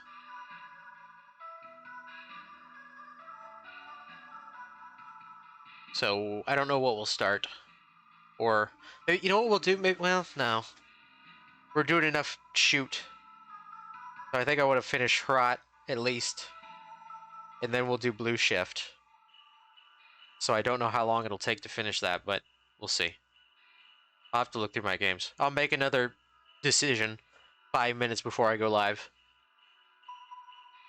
I'll figure it out. But I hope y'all have a good night. And I hope you have a good week. I will see you all on Thursday, 5:30 p.m. Central. See you there. Bye-bye. Okay. So I think last time when we beat the game, we unlocked like an art book or something. And we didn't look at that. So we'll look at that right quick before we jump into the DLC. Honestly, I can't wait for their new game. The Solitaire, the like horror solitaire game. Hi, I'm Nick Lives, the creator of Home Safety Hotline. If you're reading this, it means you are invested enough in this game to be curious about its development. If so, you've come to the right place. This is a peek into the game's art, development process, and all the human messiness that entails. I hope you enjoy this thorough and admittedly indulgent look into what went into making Home Safety Hotline. Okay. I was 10 or 12 years old. My grandmother gifted me a Dungeons and Dragons monster manual she picked up from a thrift store. Immediately, I fell in love with the book. Despite having no idea what its purpose was, I would scour its pages constantly, learning everything I could about its many, many imaginative creatures. You know, I had a similar thing where, I got changed to the category, whoops. I had a similar thing where I had these, like, cards with monsters on them, like movie monsters and stuff like that. I don't remember what they were called. They were like some weird card stock. They weren't like playing cards, but they were kind of like oversized index cards. And I don't remember what they were called. Since I started developing games, I very much wanted to make a game about the pure joy I experienced flipping through a bestiary. Many games have featured in-game bestiaries, but it's rarely important to actually read through them in much detail. A good example is the Suffering. I really like the Suffering's bestiaries. There's no reason to look through them, but they're voiced and they're really nice because it like sets up the lore really well. My first attempt at crafting a game based around my love for bestiaries was a game aptly titled Bestiary, a fantasy game in which we would play as a researcher, testing the dead bodies of monsters with various magical implements in an attempt to write an accurate bestiary entry for them, noting properties as you went. This prototype never really made it past the conceptual stage, and with these concept art pieces and a crude, interactable UI being as far as I took it, so I wasn't fully happy with this direction, as it was rather art-heavy. Seemed too generic, and it felt like the activity... It felt little like the activity that inspired it. Skip ahead a while, and my wife and I wind up both getting jobs as actors at a local fantasy theme park called Evermore Park, in which she played a playful fairy and I voiced a puppeteered this big monster called the Fae King. Park gave a lot of improvisational freedom to its actors, and my wife and I both wound up stretching some creative muscles while we were there. Every day, we'd been crafting up stories on the spot for guests and improvising scenes with other actors. That sounds like a lot of fun. Eventually, many of the actors quit or were let go, but the park left a substantial creative void within many of the people who worked there, myself included. As time went on, I sorely missed performing and improvising with other actors and the constant but rewarding creative challenge of tale weaving and lore crafting on the fly. Okay. I'll see you in a bit. I think it would be really a good idea, although it's kind of equally, it's seasonal work. But like corn mazes, I feel like are the only constant that are similar to that. You'd have to find one where like being a scare actor, and it's not just like, oh, you're the guy that holds the chainsaw. During the pandemic, as things felt increasingly dire and lonely, I wrote up a new design document called 1-800-Bestiary, a game about answering calls for a hotline that prescribes solutions to various kinds of monster infestations. The hope was, with the caller angle, I'd be able to wrangle a bunch of actor friends into this fun and quick project. Maybe we'd all get a chance to recreate some of that creative spark, and I'd finally get to scratch my childhood bestiary itch. Alas, other priorities came up with other projects, and I was developing. So 1-800-Bestiary remained on the back burner for another 3 years. Fun Ghoul.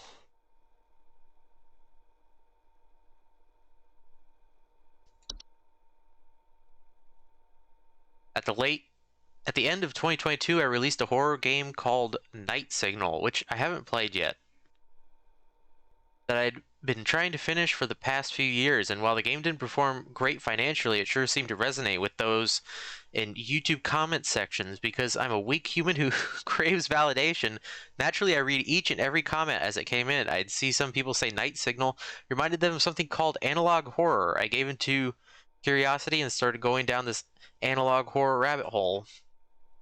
Once again, I immediately fell in love. Here was this incredible, fascinating subgenre of horror that oozed with creativity in its second-hand approach to storytelling, all being wrapped in a instantly recognizable and nostalgic aesthetic. Gemini Home Entertainment, in particular, quickly became a favorite with its more subdued approach in presenting its horrors so matter-of-factly, buried inside informational videos about mundane topics like wildlife and camping. During my newfound love affair with analog horror, it occurred to me at some point that the genre would be a perfect match for 1-800-Bestiary's concept. Gameplay concept, and right away I revived the pitch and started on crafting a working prototype. I settled quickly on a Windows 95 inspired interface, since analog horror was frequently channeling 90s era media formats, and it felt like the only natural digital equivalent. I only crafted this quick proof of concept piece before building the interface's in-game engine and iterating from there. The new working title was now Lunar Archives, as I tentatively decided the new concept would revolve around aliens. At this time, the idea was that the aliens/monsters could be from anywhere in the world, since that opened up a large number of creative possibilities. I struggled to come up with interesting monsters in such a broad setting, however, and it didn't really feel scary yet to read about monsters that lived nowhere near me.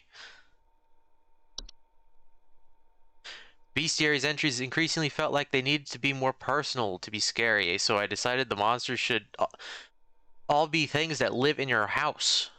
Out of curiosity, I asked my wife one day if she knew any folklore about monsters that live in your house. The answer was goblins. Oh hell yes, now we're talking. I excitedly grabbed one of my sketchbooks so I could doodle up some weird gobbos and the new, more fitting title idea is a hob. That looks like a hob. Howdy, Alvo. I'm glad you could make it. We're going through the art book of Home Safety Hotline right now, and then we'll do the Christmas DLC. As soon as I started reading up on House Goblin folklore, I instantly felt like a kid again, and monster ideas just started flowing out. The first monster design I did was this first Hob photo. I dove right into Photoshop and started painting my interpretation of a little goblin into the photograph of a living room. Trevor Henderson style. I gave him little troll doll style tufts and some simple slits for eyes, trying to evoke a Guillermo del Toro-esque spirit of grounded, scary, but whimsical. After drawing my first hob, I got a little carried away in my sketchbook, dreaming up different varieties of these weird little guys and detailing how they would function. Different hair and false faces would denote different species and bring them closer in line with the big-nosed goblin designs everyone's familiar with. That would be scary if they're if they had actual eyeballs that popped out like that. Sometimes we'll grow a fake nose and smile as defense coddle mechanism. Skin sheds when fully transformed. Different species grow different hair patterns. Ugh. It didn't take long for me to go deep diving into Wikipedia to discover even more stories of Fae and begin interpreting them under the lens of my newfound design ethos, treating each creature as though it were simply some kind of bizarre animal. Gnome. I like how the gnome just its head is just shaped like that. It's not a hat. The idea for the inflatable trolls? Oh, I remember. Inflatable trolls comes from a mix between the folklore of trolls and spriggans, where spriggans were said to be small creatures that could grow to enormous size. When I read this, it made me think of a pufferfish, and I laughed as I tried to picture what a creature would look like when deflated.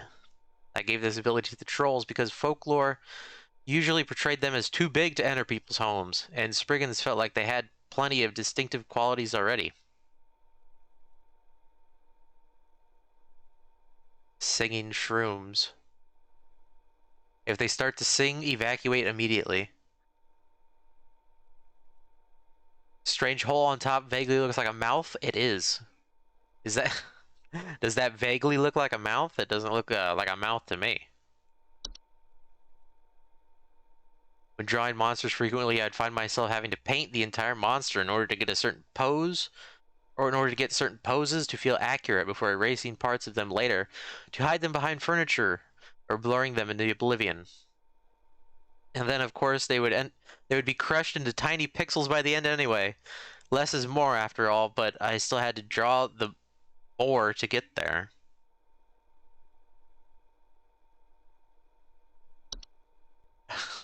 There's the dog. I'm scared by a lot of stupid, silly things. As such, both humor and horror can feel like one and the same sometimes. When I read about the stories of the puka who pretends to be a horse just to buck people around to scare them for a laugh, I thought of what the indoor modern equivalent might be, and immediately thought of those viral photos of tiny dogs creepily staring at their owners. This is the result, and it might be my proudest artistic achievement. It does look really good. It kind of looks like the arms are a completely different dog. Seeing it in like full scale like this, where it's not a tiny picture, it looks like these arms don't belong to this dog. Like it's got the arms of a Doberman or something.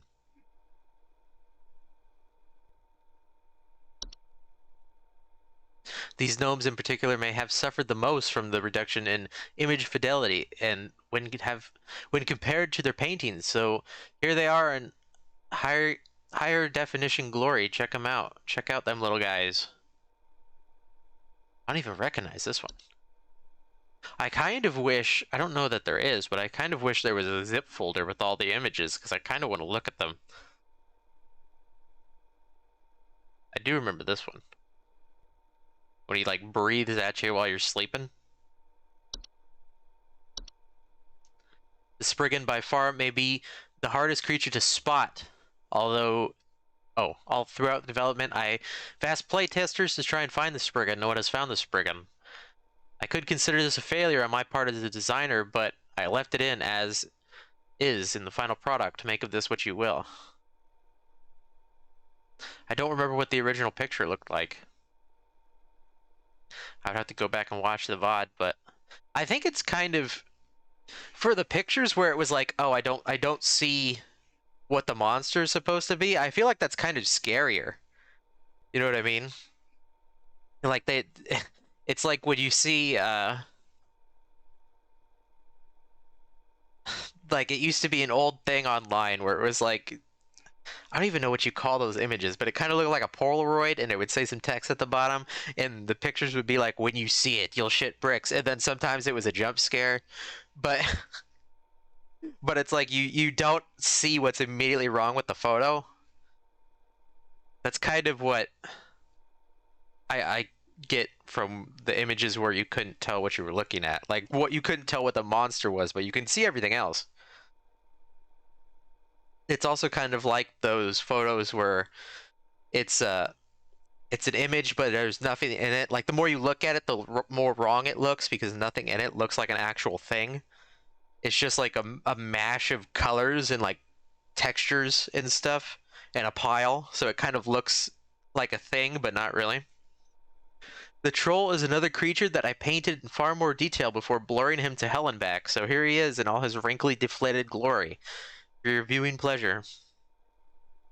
He looks like somebody baked the Pillsbury Doughboy or something. Put him in the microwave for too long.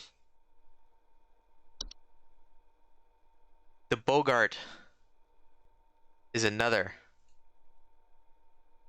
Oh, is maybe the most traditionally spooky creature I've designed for HSH with his uncanny human-like face and long, slender figure. After reading into the Bogart's lore and finding out they are sort of the forefathers of our modern-day boogeymen, it seemed only fitting to make the Bogart more traditionally ghoulish. I didn't even realize that was a real thing. The trash gnome was inspired by a fan suggestion, described as Oscar the Grouch but worse. The thought of a muppety creature with a large mouth that lives in trash was too entertaining to pass up. To create the trash gnome, I took a photo of a raccoon and rearranged the eyes and head to create our scruffy little friend here. This is once again another creature where I created more than what would have been seen in the end result.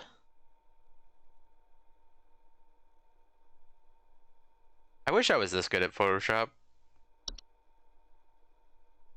To source photographs for entries, I would use Browse Free Use CCO photograph libraries for photos that looked like they would be perfect for photoshopping a monster within. But on occasion, I would stumble upon a photograph that was so intriguing on its own, I would be inspired to write an entry for it as is.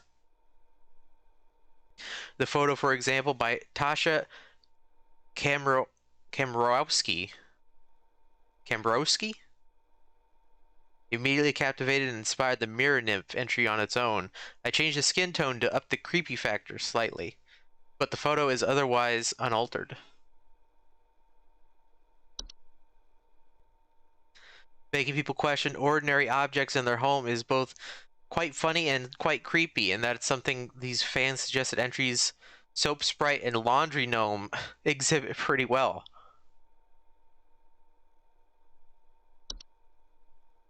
The design for sprites was intended to be a mix between mosquitoes and more traditional fairy designs. In general, I am frightened of most flying insects, so I wanted the idea of having a little fairy in your home to give people like me the shivers. The Warlock remnant is in fact an edited photograph of me wearing a Halloween mask from my childhood, along with the creepy vampire costume I had from past Halloweens. Felt cute, might delete later.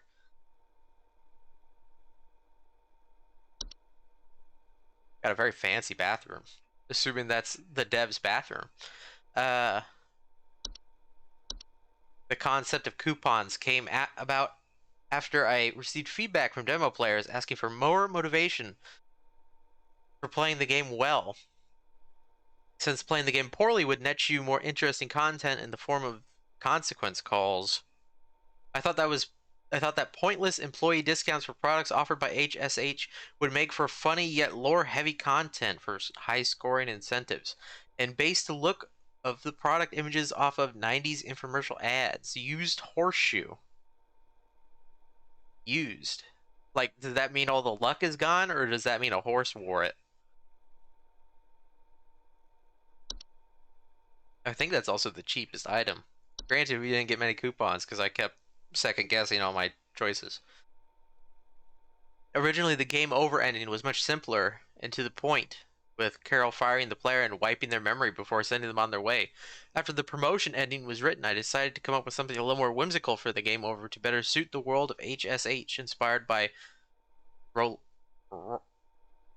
Roald Dahl's The Witches. Came up with the idea that Carol should turn the player into a mouse instead. But we didn't get the game over ending. On the morning of the shoot, I molded these props from air drying clay, painted them with acrylic paint, and then hastily glued some Fox Craft Store fur on them. David then held these in front of the camera while I filmed the ending on my living room floor. Originally, the player received their promotion at the end of their shift on Saturday, but it felt a bit too abrupt to go from otherwise normal working day to the game's fantastical ending in the span of a single call.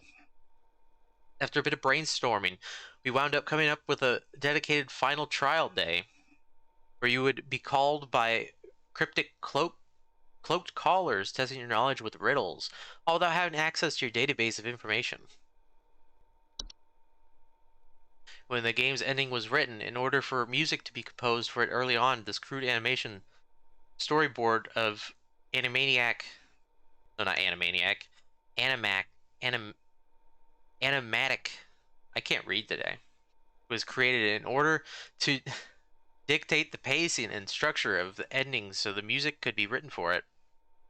Animatic and music would later also serve to guide the pacing of the actual shoot, with David shouting out the appropriate cues as we filmed. The promotion crown was a unique prop I hot glued together out of various craft store materials, including a small reef, little curvy sticks, and fake mushrooms. Given the player is only getting their first promotion, materials involved are all more crude and common than the more lavish crown that Faye Carol wears. In addition to playing the role of Carol, Courtney also designed the final makeup and costume look for Faye Carol in the game's ending cutscene, depicting Carol in her truer, more ancient form. In Courtney's own words, "I want to look like a proper swamp witch." That's a tongue twister. Faye Carroll's costume was also pieced together by Courtney herself, utilizing stress netting, box moss, and a stressed black skirt, and finally topping it all off with a crown fashioned from fox twigs and leaves. That's the art book. I accidentally closed the game, but that's the art book. Whoops. I hit log out instead of exit. I'm not used to the game mechanics.